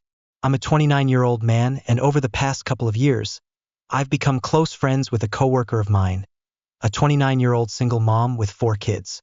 She's a hardworking woman, trying to juggle her kids, her job, and her dream of getting into nursing school. I really wanted to help her whenever I could, especially since she doesn't seem to get much support from her boyfriend, who is the father of one of her children. He's often borrowing her debit card and, frankly, doesn't appear to contribute much to their household. It all started when I found out she needed a laptop for nursing school. She mentioned it in passing, and I offered to help her get one through a discount I had access to. She promised to pay me back but, unsurprisingly, never did. I let it slide, deciding to consider it a gift. After all, I thought I was helping her build a better future. Later, she came to me in tears, saying she needed $200 to put down for a townhouse. She claimed that without it, she'd lose custody of her kids and potentially end up homeless. It was a dire situation, so I stepped up and gave her the money. I told her she didn't need to pay me back, as I had just won some cash from a sports bet and could afford it. What puzzled me was what happened next. Not long after, she mentioned needing $1,000 for the first month's rent, but then magically managed to scrape it together within a few hours. She had been updating me throughout the day, saying how much more she still needed, but suddenly, it was taken care of. I didn't ask too many questions, but it raised an eyebrow. The final straw happened recently. She was visibly upset at work and told me a story about how she'd been scammed on Facebook Marketplace. She explained that she was trying to buy a PlayStation 4 for her son for Christmas. According to her, she sent the last of her money to a woman selling the console, only to have the seller ghost her. She claimed she had no money left. Feeling bad for her son, I offered to finance a PS4 from GameStop and let her pay me back when she could. I placed the order under her boyfriend's name so he could pick it up. However, something about her story didn't sit right with me. The very next day, her boyfriend borrowed her debit card for an oil change. If she had sent all her money to the scammer, how did she still have funds in her account? To make things stranger, she specifically asked me not to mention the Facebook scam to her boyfriend. That's when I started thinking she might have lied, not just to me, but to him as well. What pushed me to confront her was a comment she made later about how unfair it is when women take advantage of men. I couldn't hold back and responded, "Like what you did to me?" I went on to tell her that I didn't believe her Facebook scam story but helped her anyway because I wanted to make her son's Christmas special. I told her that if she'd just been honest with me, I would have helped regardless, but it hurt to feel lied to. Her reaction was a mix of emotions. She denied lying and said she was deeply hurt that I accused her of being dishonest. She hugged me, called me one of her best friends, and thanked me for helping her son get the PS4. But she also mentioned that her boyfriend was already giving her a hard time about the situation, and my comment only made things worse. Now, I'm left wondering if I was wrong to confront her. On the one hand, I feel like I needed to express my feelings about being taken advantage of, something I've experienced in the past. On the other hand, maybe I should have just let it go, considering the end result was a happy kid on Christmas morning. So, am I the asshole for calling her out? Or was I justified in standing up for myself? Am I the asshole for not agreeing to give money to my sister-in-law and brother-in-law? 5 years ago, my partner's stepdad passed away, leaving my mother-in-law a significant inheritance. To add to that, a lawsuit related to his death resulted in her receiving even more money. At the time, it seemed like her financial future, and by extension, the financial future of her children, was secure. My mother-in-law has never held a steady job, as she spent most of her life as a stay-at-home parent. Despite her lack of financial management experience, she was given advice on how to handle her windfall. She bought a large family home, where all of us lived at various points, and pledged to help her children by contributing to their house deposits. However, she made it clear that the money would only be available when her children were actively ready to buy a home. When my partner and I reached the point where we were ready to purchase our first home, my mother-in-law generously followed through on her promise. Thanks to her help, we were able to make a down payment. While we're still very much middle class, her generosity helped us build a stable life, allowing for occasional luxuries like nice vacations. Over the years, my mother-in-law has been equally generous with all her children, providing cash gifts that helped with things like car deposits or other expenses. However, her financial planning didn't hold up over time. Between constant shopping and uncalculated generosity, her funds began to dwindle. This year, she announced that her money had finally run out. She apologized to everyone and explained that she wouldn't be able to provide the promised house deposits for my partner's siblings. She still has enough money to support herself for about 6 more months and is now trying to plan a business to sustain her future. This is where the drama starts. My partner and I recently closed on an investment property, which has made it clear to everyone that we're in a comfortable financial position. While we're doing well, we're not swimming in limitless wealth. We have around $240,000 in liquid savings and roughly $1.6 million in total assets and investments, though our homes aren't fully paid off, so that number isn't as straightforward as it seems. My partner's brother approached us and said that since their mother could no longer fulfill her promise, it was now our responsibility to help. He specifically asked if we could provide the house deposits for him and their sister when the time came. To put that into perspective, the original promise from my mother-in-law was $100,000 each, $200,000 in total. My partner agreed without hesitation. I, on the other hand, don't.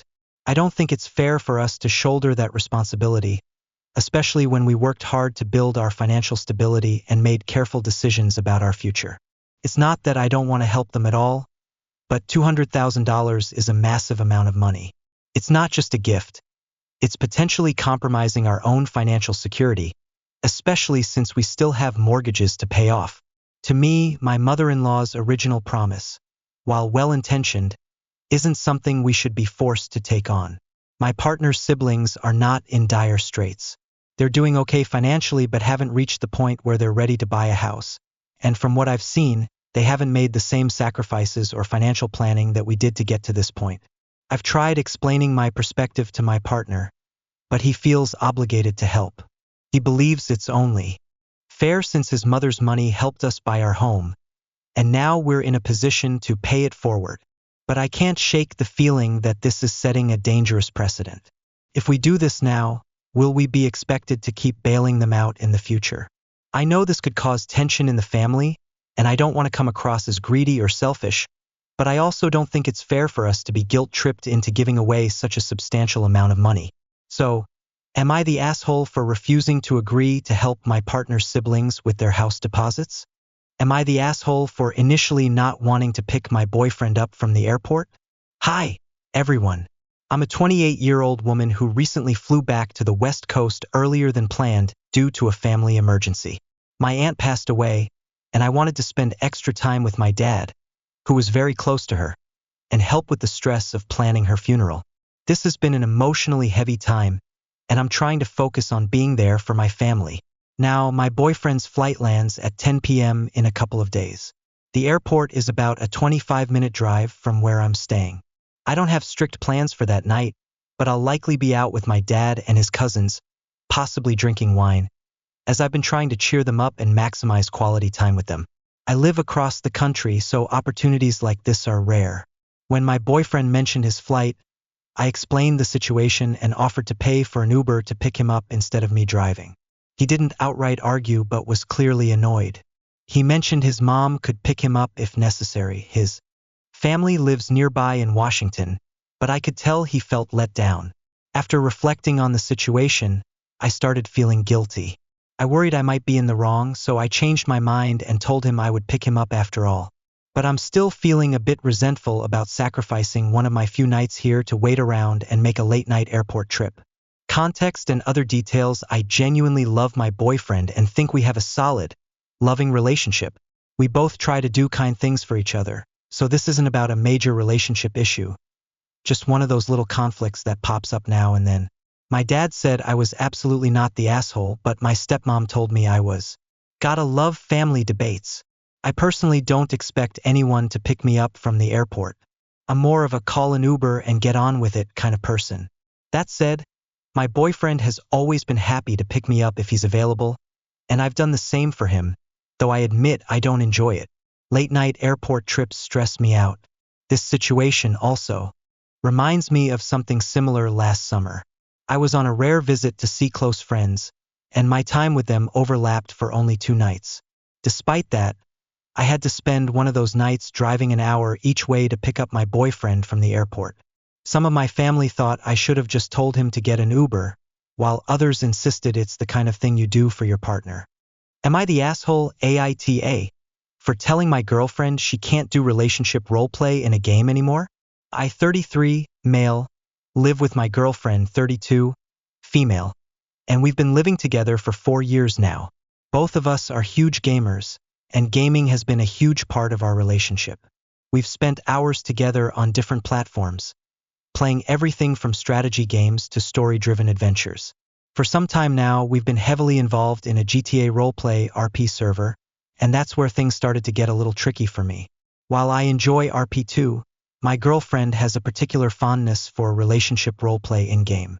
I, on the other hand, have always felt a little uneasy about it.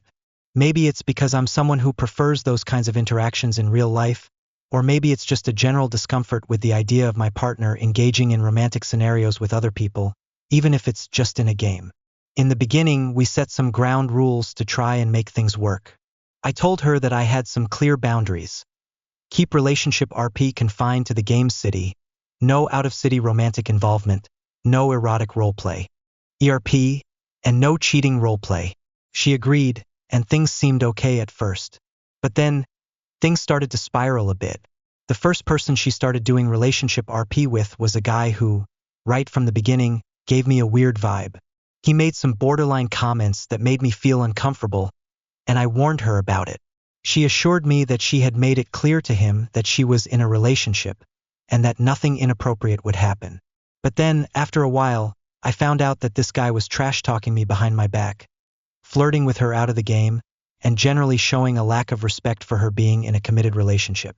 When I confronted her about it, it escalated into a massive argument. I was angry because I felt like she didn't take my concerns seriously.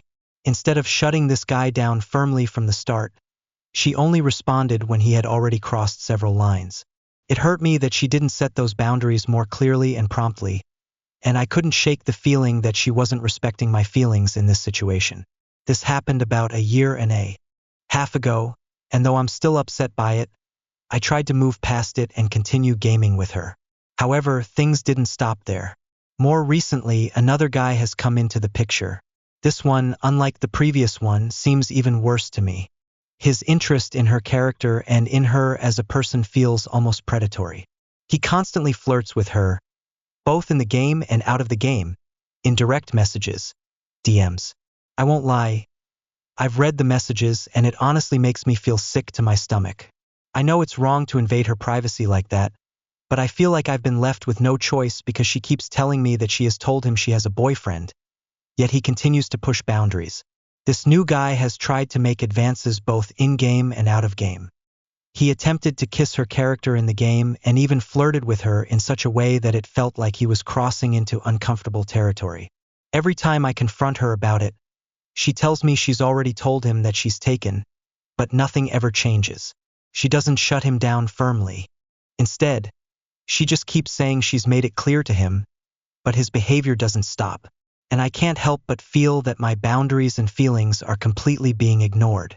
It's not like I don't understand that it's just a game, but my issue is the lack of respect and boundaries.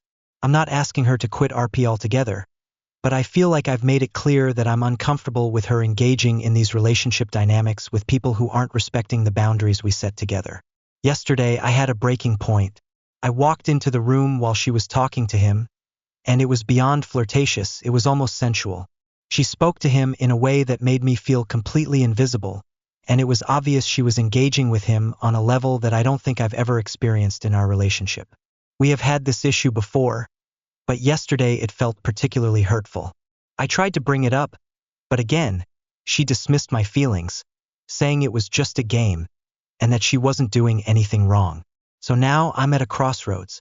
I don't want to be the kind of person who controls what my partner does in her free time, but at the same time, I can't ignore how hurt and disrespected I feel. I know it's an online game, but these situations make me feel like I'm not being respected. I'm debating whether to say, "You can't do relationship RP anymore," but I don't know if I'm crossing a line. I'm afraid I might sound controlling or like I'm trying to dictate her hobbies, but I honestly feel like this is starting to affect our relationship in ways that go beyond just the game.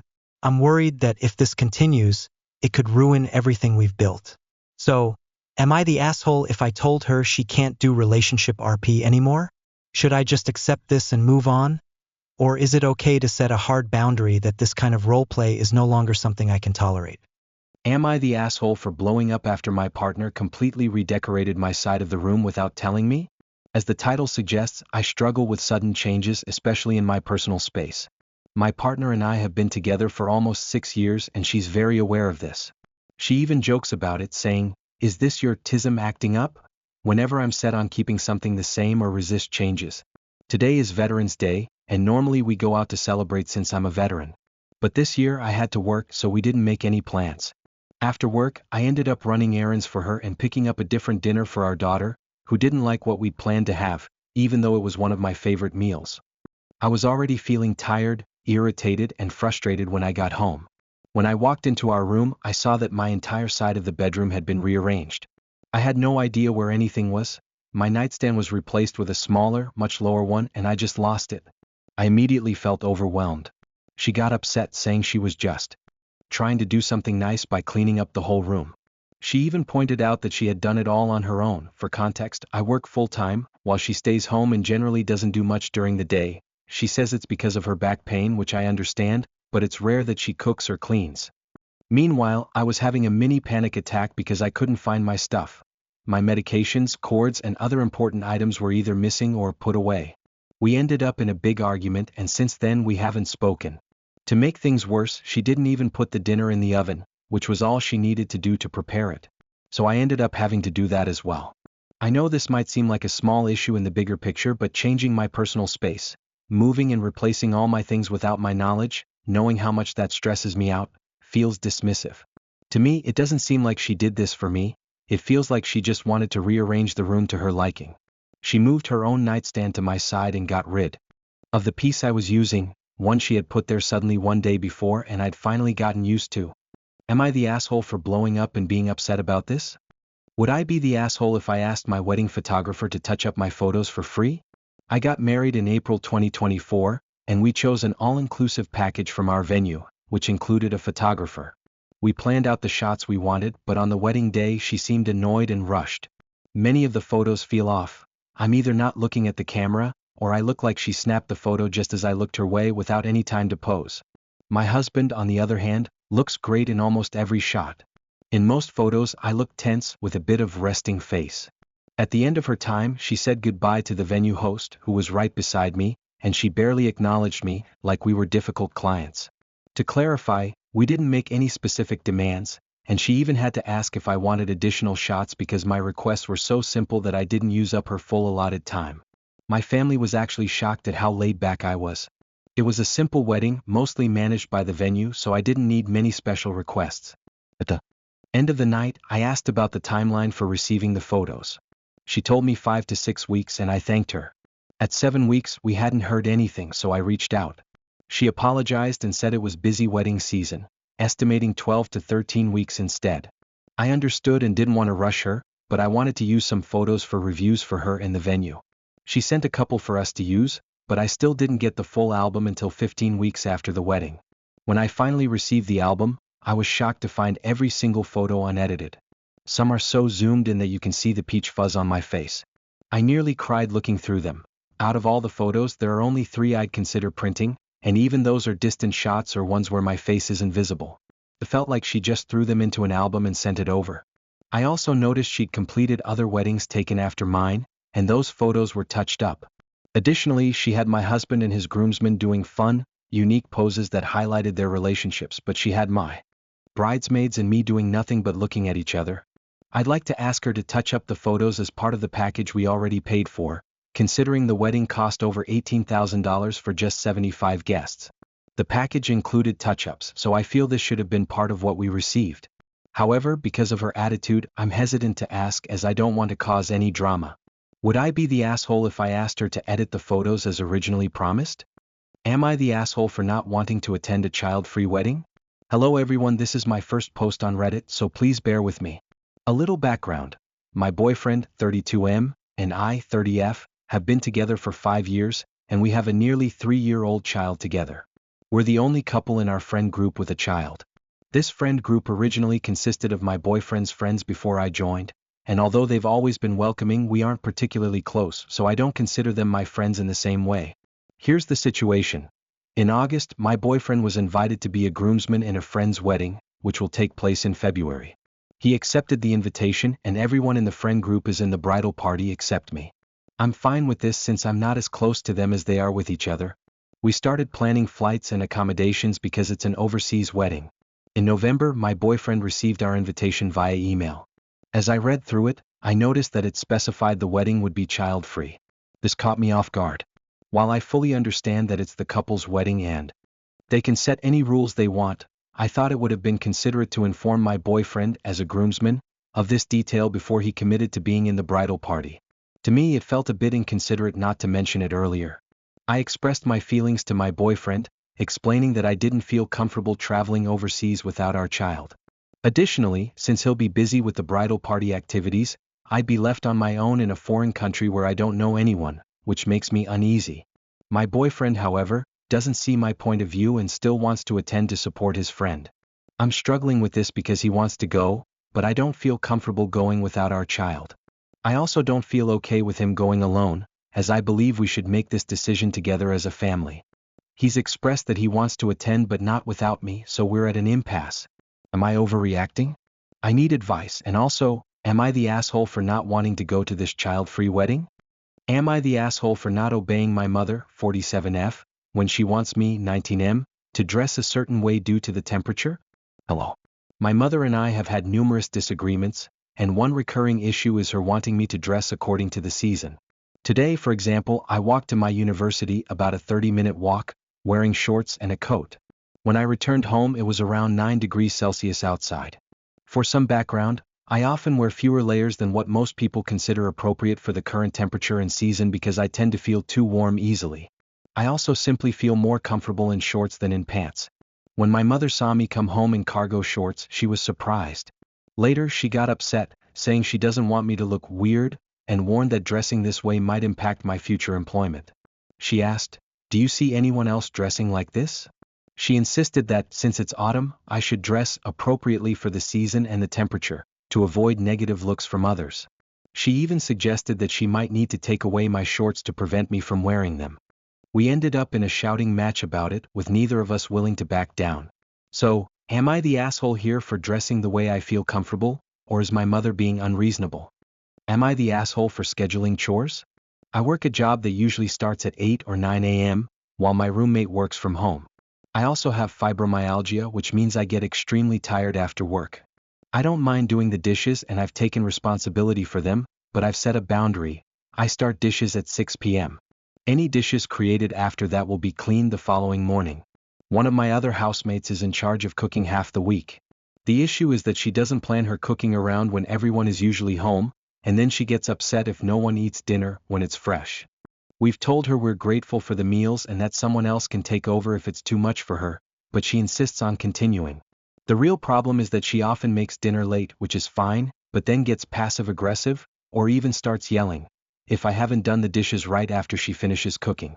If I had left dishes piling up for days, or if I hadn't clearly explained that I can't do dishes past 6 p.m., I'd understand her frustration. But I clean everything by the next morning and I can't change my work schedule or my energy levels due to fibromyalgia. So, should I just take an afternoon rest then get up to do the dishes right after she's done cooking? Or is she overreacting here? I feel like they're just dishes and I already have a lot going on. But maybe I need to get better at managing my time or something. Our other roommate has said she doesn't care either way and prefers not to get involved. Am I the asshole or is my housemate overreacting? Am I the asshole for refusing to be excited for my sister, 29 female, about her pregnancy when she has never met my children, 3 male and 2 male? My sister, who is 29, and I, who am 26, have always had a complicated relationship and have rarely seen eye to eye. Despite this, we do love each other and used to get along reasonably well when we were younger. The issues began 5 years ago when I married my husband, 30 male, and shortly after had 2 children. During my pregnancy, my sister never checked on me and seemed to completely withdraw from my life. I assumed she was jealous or had some kind of issue with me being pregnant.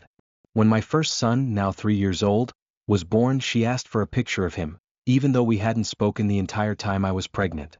I thought maybe this was a turning point for us and we could finally get along. Unfortunately, I was wrong. She has never met either of my sons. I've offered numerous times to bring them to see her, but she always has an excuse. She never asks about them or shows any interest. Ironically, she talks fondly about her friends' children, yet she seems to have no desire to connect with her own nephews. Now, things have become even more complicated because my sister recently announced that she is pregnant. While I am happy for her, I can't ignore the hurt I feel over how she has treated me and my children. My mother, 65 female, says I am being selfish and that I should let it go and be excited for my sister, but I am struggling with this. I genuinely want to be happy for her and want a relationship with my future niece or nephew, but it's hard to overlook how she's treated us. I've tried reaching out to my sister to address these issues, but she has shown no interest in resolving anything. It feels as though she only got in touch now because she's expecting a baby. My mother has also tried speaking with her, but my sister won't provide a reason for why she doesn't want to see my kids. For additional context, my mother wasn't supportive during my pregnancies either. She felt I was too young when I had my first child at 23, and chose not to support me both times. A bit more background on me: I am a people pleaser and I've often apologized or let things slide in the past, even when they deeply hurt me. This time, however, I feel like I can't ignore it. So, am I the asshole? Am I the asshole for not letting my partner fake propose to me while on vacation? I wasn't entirely sure which forum to post this in, but here goes. I am a 28-year-old female and my partner a 30-year-old male, and I recently went on vacation to celebrate our 2-year anniversary. We got back 2 days ago.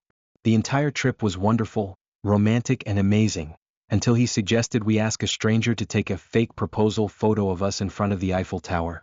When he brought it up, my heart started racing because I assumed fake proposal was a cover for an actual proposal, which is something we hadn't discussed yet. I think I responded with something like, "Wait, what do you mean?" He explained that proposal photos at that spot are really popular and suggested that we should take the opportunity while we had the chance. I told him I wasn't interested in a fake proposal photo and thought it was odd that he would suggest it. We quickly moved past it and went to dinner. Later that evening, back at our hotel, I brought it up again since I could tell he was upset and it had been on my mind as well. I asked him directly, "Were you planning to actually propose and did I ruin it?" He said no and explained that he doesn't think we're ready for that step yet, which for the record I agree with.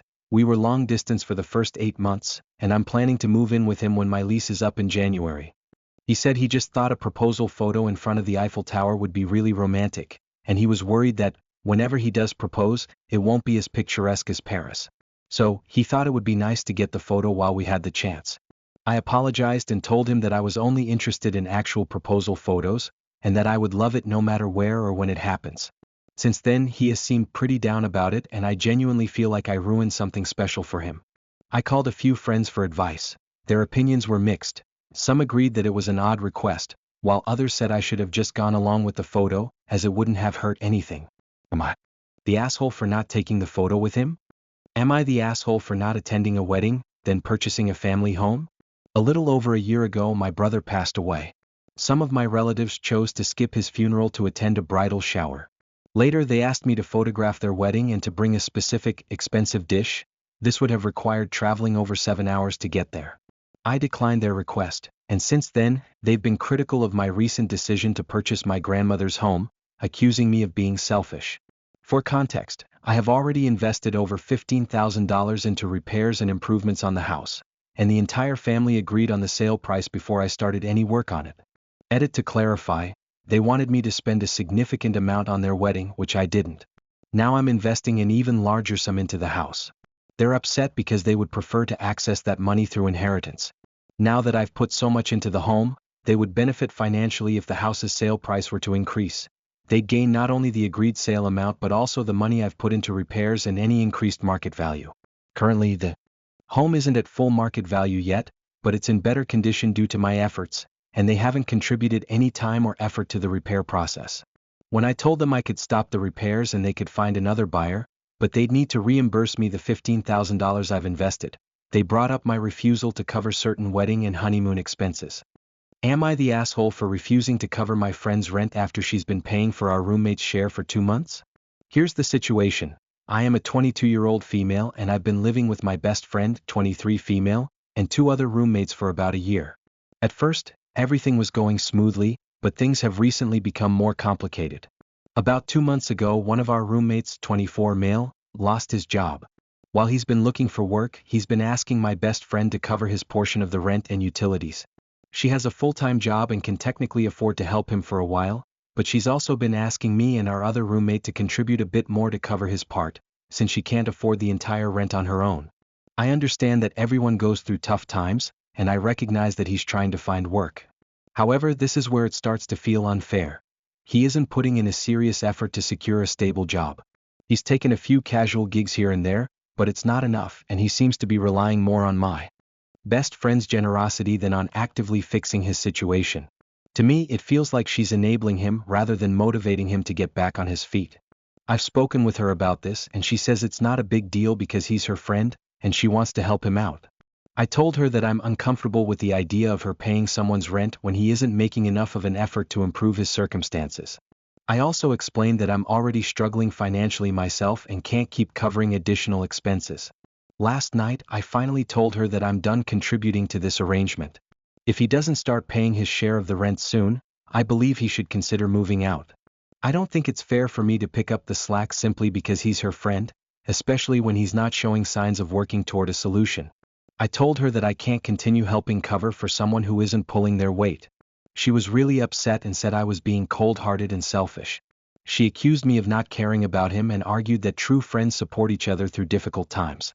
Now, some of our mutual friends are backing her up, saying that I'm being too harsh and that I'm not acting like a good friend. I'm feeling torn because I do want to support my best friend, but I don't think it's my responsibility to keep this going. Am I being unreasonable? Am I the asshole for not wanting to contribute to this situation anymore and suggesting he move out if he doesn't start paying his share? Am I the asshole for refusing to let my boyfriend take a photo of me? Am I the asshole for refusing to let my boyfriend take a photo of me?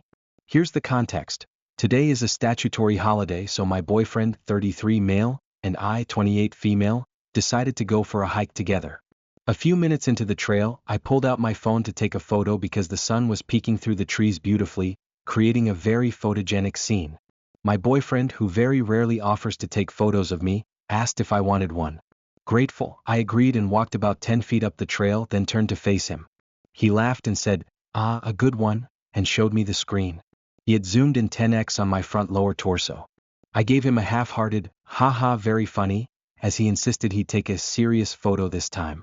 I turned back around, walked another 10 feet, smiled and waited.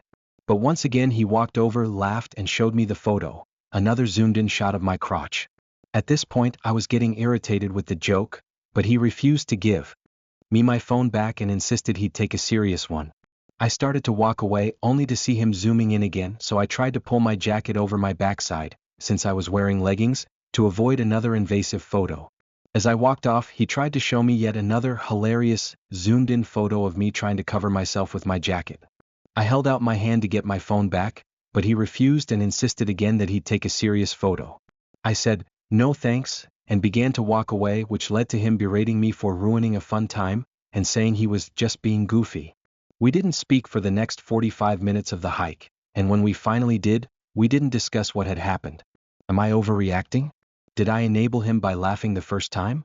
I know he's into immature humor, he watches a lot of shows like Kill Tony, and I try not to judge, but this kind of humor just isn't for me. Later in the hike, he offered again to take more photos of me, but I declined. Yes, I hold a grudge. Bite me. For further context, last weekend we had a heated argument about a different joke. He made that upset me. When I tried to explain why it bothered me, he cut me off and in an aggressive tone, suggested I post an "Am I the asshole" to resolve the matter. So, here I am. Help me out, folks. If this forum allows, I'll attach the forescape photo I took, along with the 3 photos he took today. Uneasy face. Am I the asshole for telling my roommate to leave the bathroom door open? I live in an apartment with 3 other people. I generally get along with 2 of my roommates. It's not perfect as no roommate situation is, but overall I'm fairly happy with it. The remaining roommate, I'll call them Alex, is a bit of a different story. Over the past few months of living together, there have been multiple issues related to Alex. Most of them are minor annoyances, though a few have been more serious, but there always seems to be something going on, and it's almost always because of Alex. I should also mention that Alex is from a different culture and a different place than the rest of us. We've tried to be understanding, but as with any shared space, sometimes we have conflicting practices or preferences. About a week and a half ago, Alex started insisting that we keep the bathroom door closed, even when no one is inside. According to Alex, this is a cultural practice where it's considered impolite to leave the bathroom door open. What's strange is that this wasn't brought up until months into us living together, so it struck all of us as odd that this suddenly became an issue. The other 2 roommates and I all disagreed with the idea of closing the bathroom door.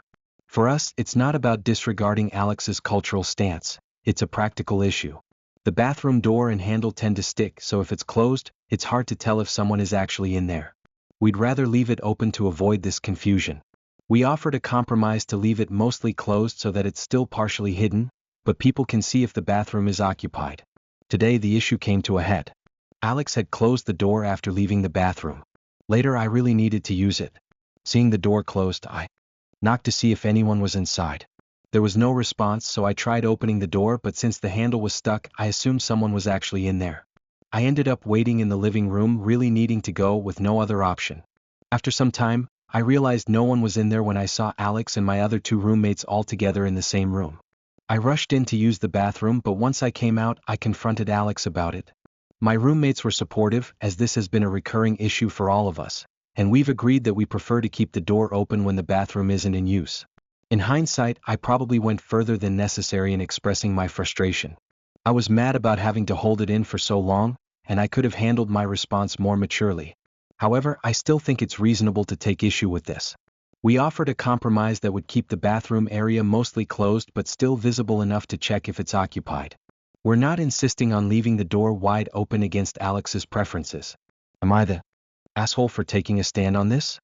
Am I the asshole for not asking my boyfriend if I can get up early on weekends? I am a 32-year-old female and my boyfriend, who is 31, and I have been living together in a small studio apartment for about 4 months. We're planning to move to a 2-bedroom place in less than 4 weeks, which we hope will help resolve some of our issues. One of the main conflicts we have is our morning routine. I work a 9 to 5 corporate job, while he works in finance, investment banking, with long hours, often not getting home until 9 or 10 p.m. As a result, he's extremely sleep deprived, and we frequently argue about my alarm clock. I like to wake up around 7 a.m. to start my day with coffee, emails, and taking care of my dog. On the other hand, he only needs about 30 minutes to get ready, so he sets his alarm for 8:20 a.m. and has asked me to compromise by setting mine for 7:45 a.m. instead.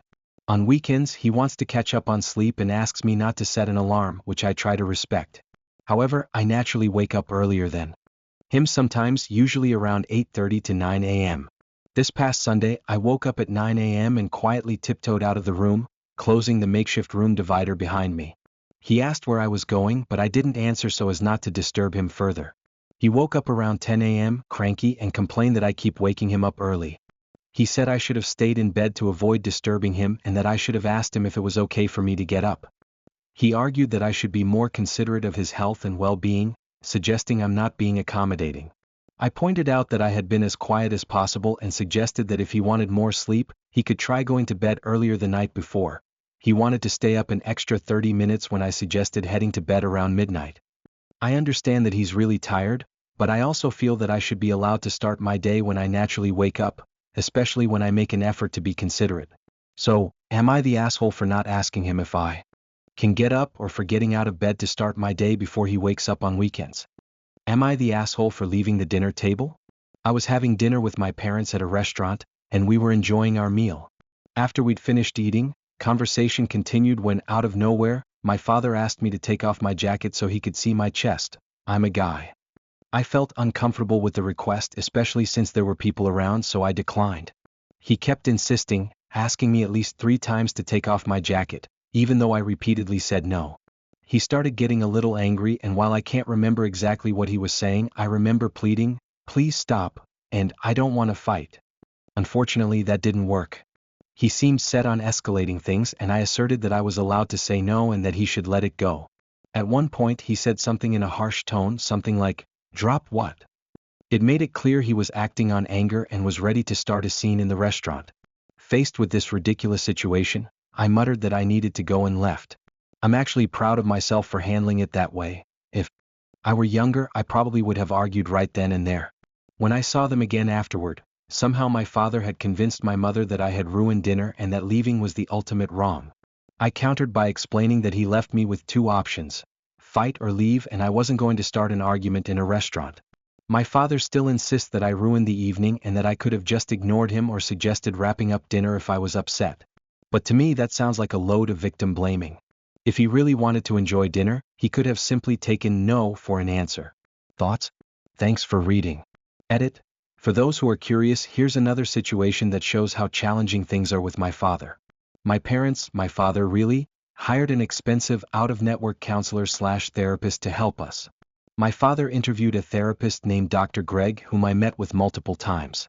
In our first session, Dr. Greg mentioned that based on my father's description, he was expecting to meet someone who was barely coherent or mentally disabled. He was surprised by how well I communicated. After a few sessions, Dr. Greg was essentially telling me that I wasn't wrong and that my father was emotionally undeveloped. He even said this last part in front of my mother. When I informed my father about what Dr. Greg had said, he called Dr. Greg a joke and basically fired him. Whenever I bring up this incident, my father just says, "The past is the past." Edit 2. Thank you all for your time. I really appreciate it. I'm planning to look for a therapist to work through these issues. Even though I knew I was in the right, it's validating to hear others' perspectives. Am I the asshole for snapping at my mom for telling me to remove my leg hair? My mom, who is 44 years old, keeps insisting that I, her 13-year-old daughter, should wax my legs. I'm Indian, so I have dark, thick leg hair that's very visible. But honestly, I don't mind it at all. I actually think that feeling a gentle breeze through my leg hair is one of the best sensations in the world. However, my mom doesn't feel the same way. I think she may have been bullied as a child because of her leg hair, and now she's pressuring me to remove mine, even though I don't want to.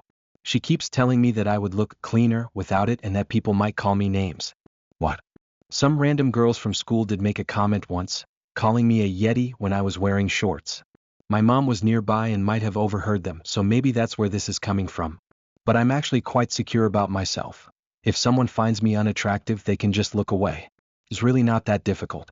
Earlier today, my mom made yet another comment saying that it would look much nicer if I got rid of my leg hair. This time I kind of snapped. I told her, there's no need to try and give me random insecurities, and that she can police her own body but not mine. I understand that she's coming from a place of concern and is trying to protect me from bullying, but honestly, I'm fine. I genuinely feel good about myself and my body as it is. I just don't see a reason to make myself self-conscious in that way, and I'm trying not to internalize her comments. So, should I have at least responded more kindly? Would I be the asshole for not inviting children to my wedding? Hello. My fiancé, who is 27, and I, who am 26, are engaged to be married. I've always envisioned my wedding as an adults-only event. However, there is one issue. My fiancé comes from a very large family and has around 20 first cousins who are minors, many of whom are small children.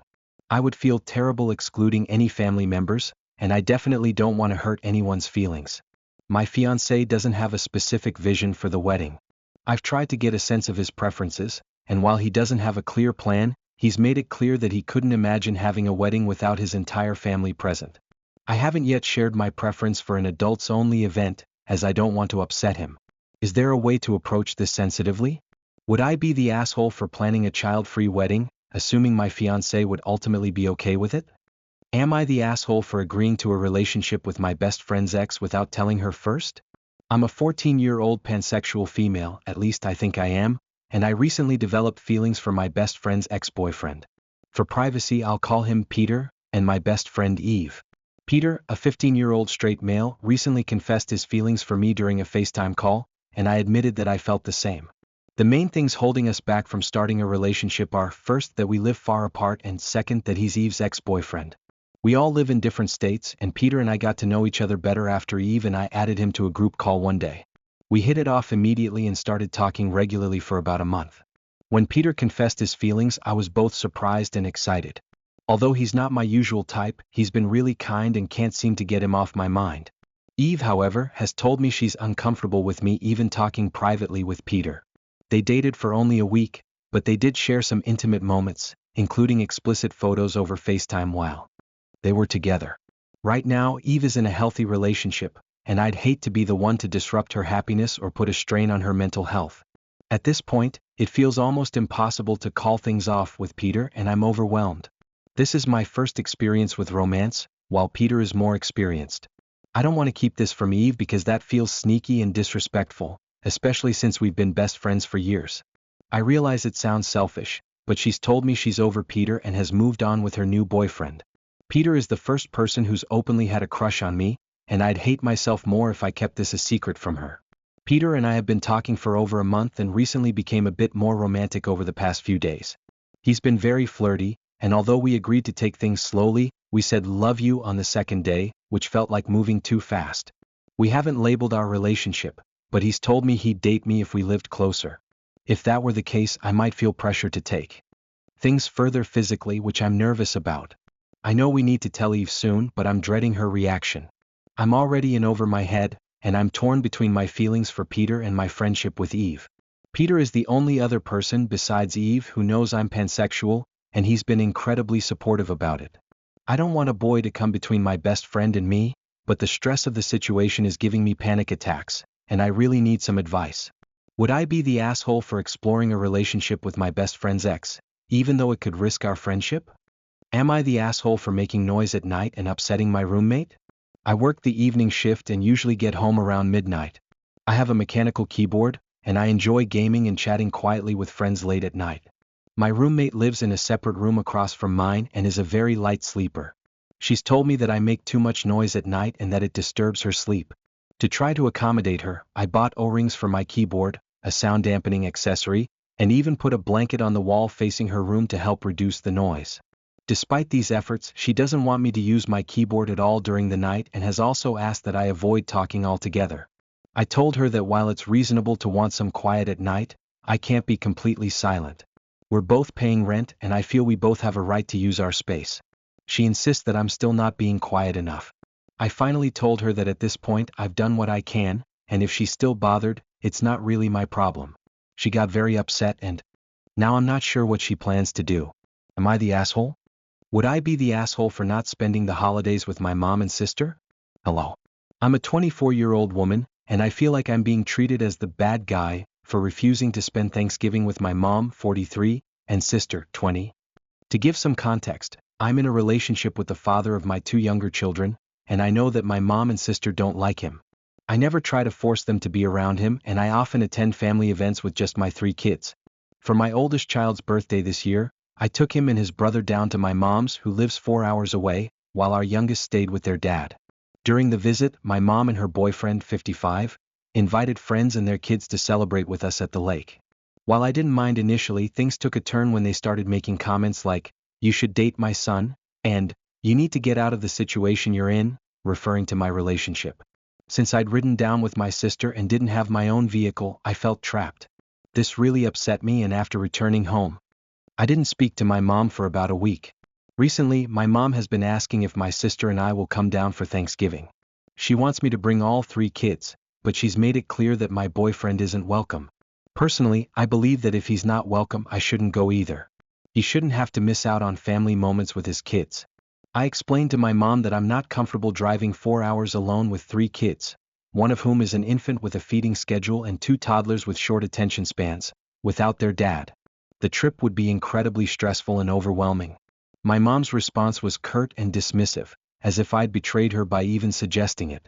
Then my sister texted me asking if the kids and I wanted to come down with her, her son, and her boyfriend, again making no effort to extend an invitation to my partner. I repeated my reasons, explaining that our youngest has been having issues with a sensitive stomach, and I don't want to risk her getting sick in her car seat while I'm driving. My sister's response was a simple, "Yeah. Okay," which usually means she's upset. I do love my family, but they expect me to drive 4 hours there and back for every holiday with 3 kids in tow without my partner. If I don't bring my own vehicle, I end up stranded, waiting for others to decide when it's time to leave. So, would I be the asshole if I chose not to go? Am I the asshole if I tell my tenants they can't have packages delivered to the house? I have a rental unit in my home, a daylight basement with a separate entrance. My tenants and I share a mailbox, and up until recently I had no issues with mail or deliveries. About 7 months ago, I rented to a couple in their mid-40s. She's a substitute teacher and out all day while he's retired, and home during the day. Overall, they're good tenants. Rent is always on time and they're easy to live with. However, she's an avid shopper, constantly ordering packages. I don't mind occasional deliveries, but the sheer volume has become overwhelming. I frequently order from Amazon and other sites myself, and I have deliveries sent to my garage with notifications set up. I also work from home so I can retrieve packages quickly if drivers miss instructions. I've never had any issues with porch pirates. When they moved in, they went on an extended overseas vacation, saying they'd have a few packages shipped back. I agreed, but I soon became inundated with over 20 large boxes, some weighing 30 to 40 pounds. I stored them in my garage until they returned, thinking it was a one-time thing. But then they went on a 2-week cruise and more packages arrived. Since then, the deliveries haven't slowed down.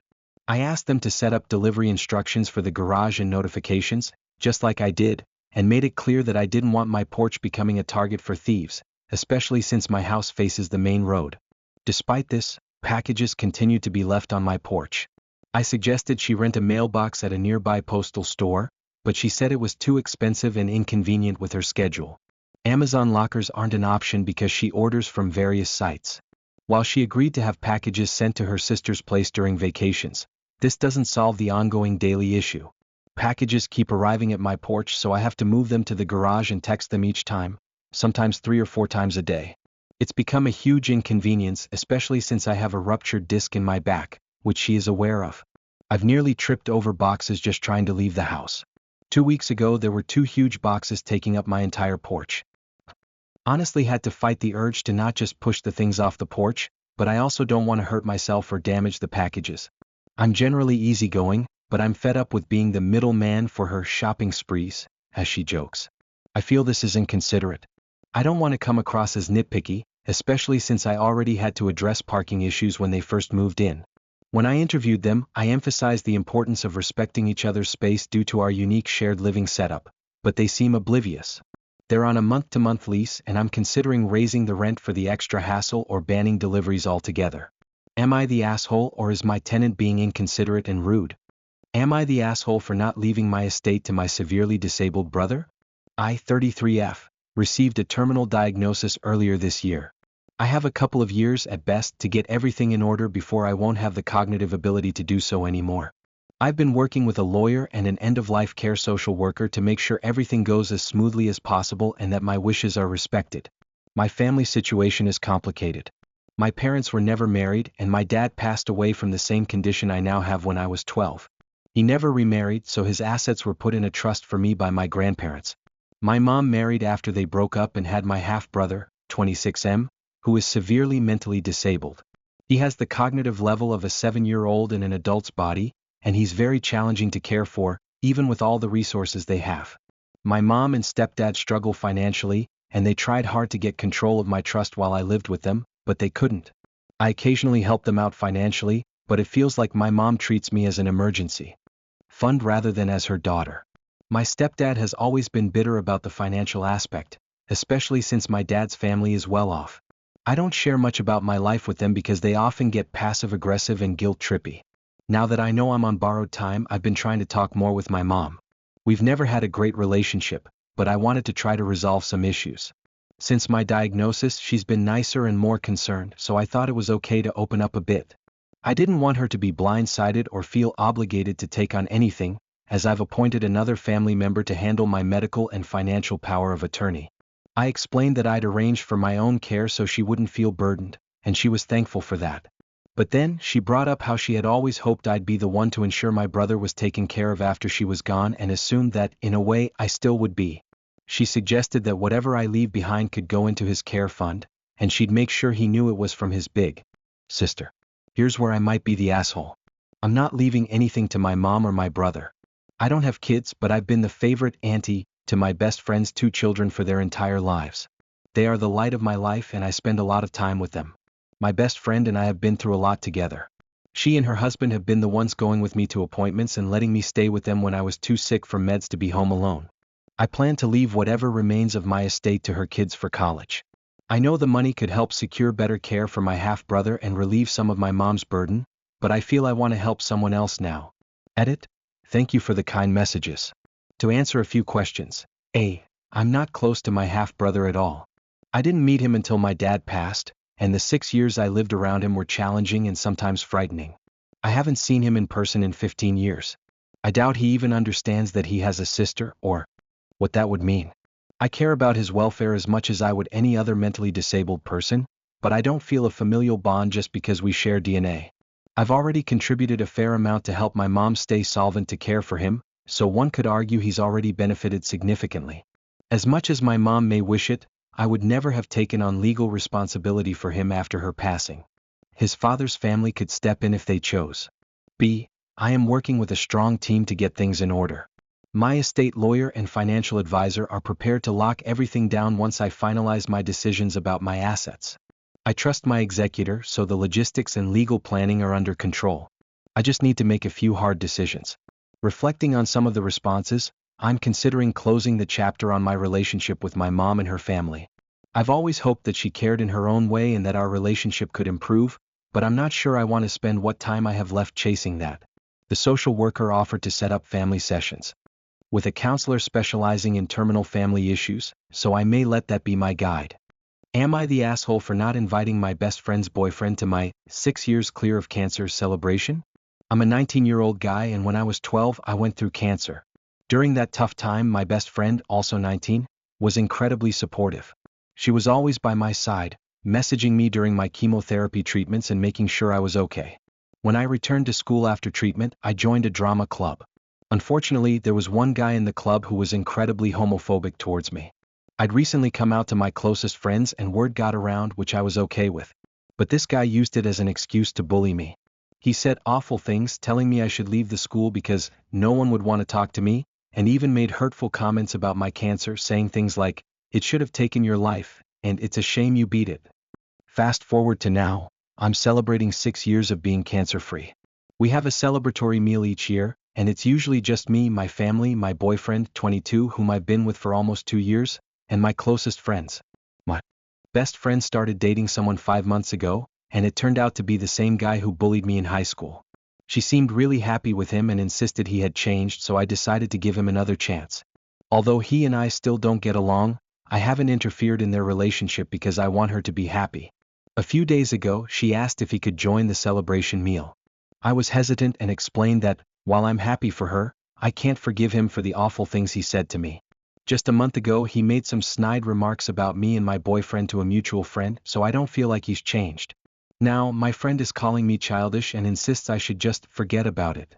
She even said that if he can't come, she won't attend either. I'm torn. I don't know if I should let him join to keep the peace or stand by my decision and face the possibility of her not coming. So, am I the asshole for not inviting him and denying my friend's request? Am I the asshole for asking my boyfriend to quit his sport? Update: are people not seeing where I asked him to stop playing? He can coach, mentor, watch, etc., and that's fine with me. It's the constant injuries, the financial drain, and then him yelling at me that I'm the reason he's broke that made me ask him to stop playing. I'm a 23-year-old woman and I've been with my boyfriend who's 28 for about 2 years. He's been playing rugby throughout our relationship and started about a year before we met. Rugby feels like the third person in our relationship, so I finally asked him to stop playing. Was I wrong? Every Saturday is rugby day, which means he wakes up, watches a game, plays a game with his team, then watches another game afterward, usually finishing off with YouTube highlight reels until he goes to bed. He also has 2-hour practices every Tuesday and Thursday. Additionally, he coaches a high school team and assists in coaching a college team. After each game, practice, or scrimmage, he comes home with some sort of injury or is simply debilitated by pain. He's constantly covered in bruises and cuts.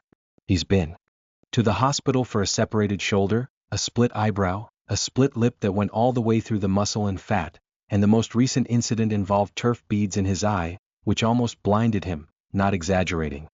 He'll take off work for games and practices, cancel dates, and miss important events for them.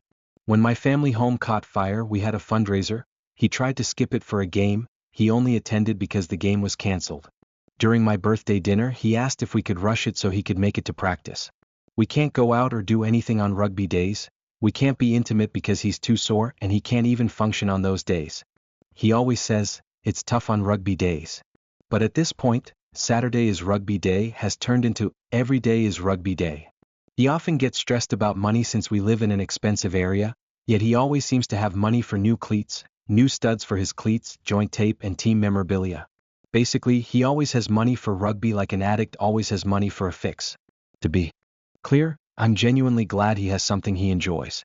I'm happy he coaches, that his students look up to him, and that it boosts his self-esteem. We've both met some amazing people through the rugby community. But the 1 a.m. calls that he's in the hospital, getting yelled at because he's broke, catering to him after every game because he's sore, consoling him when he's devastated over losing a starting position, and having to live, breathe, and eat rugby because he does, it's just too much. When I finally asked him to stop playing, he freaked out. He told me I don't appreciate the things he cares about, and that I should be thankful he has rugby, or he would be dead. He said he has nothing else. Now I feel horrible. Am I the asshole? Am I the asshole for telling my friend we don't want his wife to join us? I just scored some awesome concert tickets. A friend of mine, both of us are male, and I have been going to a few concerts a year for a while now. We don't go to sporting events, and concerts are kind of our thing for entertainment. I bought 3 tickets today. It's a big deal for us as we love this type of show, and I managed to get us great seats. The 3rd ticket is intended for another friend. Friend number 3 has had a really tough year taking care of his wife and kids. His wife was diagnosed with a rare disease, likely more from her major drinking problem than genetics. It's still somewhat of a mystery how and why, but she was really struggling all year, hardly able to help with the kids and no contribution to bills or chores. She's doing a lot better now but still has no job and doesn't contribute much. Everyone feels bad for him because he's a genuinely good guy and tries incredibly hard. So, I got him a ticket and invited him along thinking he could use a break to get away from the responsibilities and enjoy the show. He was super excited and agreed to join. Later today he tells me he got permission from his wife to go, but she also wants to join us. Besides her health issues, she's quite loud and not exactly easygoing. Plus, I only have 3 tickets. Am I the asshole for telling him it's a guy's night and potentially putting him in the difficult position of explaining to her that we don't want her to come? Am I the asshole for sending my friend a get well soon package? One of my 36-year-old male close friends posted on Facebook that she, 40-year-old female, had caught a bad cold and had been stuck in her apartment for days. Feeling bad for her, I went to the store and bought a few items to send her as a care package. Orange juice, cough drops, lemon ginger tea bags, and a DVD set of one of her favorite shows. She messaged me to say thank you and mentioned that my care package really cheered her up. However, that good feeling quickly turned sour when her boyfriend called me up, accusing me of trying to upstage him. I explained that I was just trying to be nice, but he started making wild accusations and even suggested that I was trying to get into her pants. I apologized for making him feel that way, emphasizing that my intentions were purely out of friendship. I've known my friend for years and have never tried anything with her. Plus, I'm married. Getting into my friend's pants was the absolute last thing on my mind. Am I the asshole for making her boyfriend feel uncomfortable by sending her a care package? Am I the asshole for not joining my dad and his wife on mini vacations for my sick stepsister? I, 17-year-old male, live primarily with my mom and see my dad one weekend a month because he's lived 4 hours away from us since I was 9, and my sister, 20-year-old female, was 12. Last year my dad remarried. His new wife has a 7-year-old daughter, maybe 6, who has a rare chronic blood issue that has affected her heart. The condition could be terminal if she doesn't get the right transplants. She has a rare blood type, which makes finding a match for bone marrow challenging, and she's also waiting for a heart transplant. I don't know all the details as I'm not very invested in my dad's life or his new family situation. Since I visit only one weekend a month, I try not to let my disinterest show too much around his stepdaughter.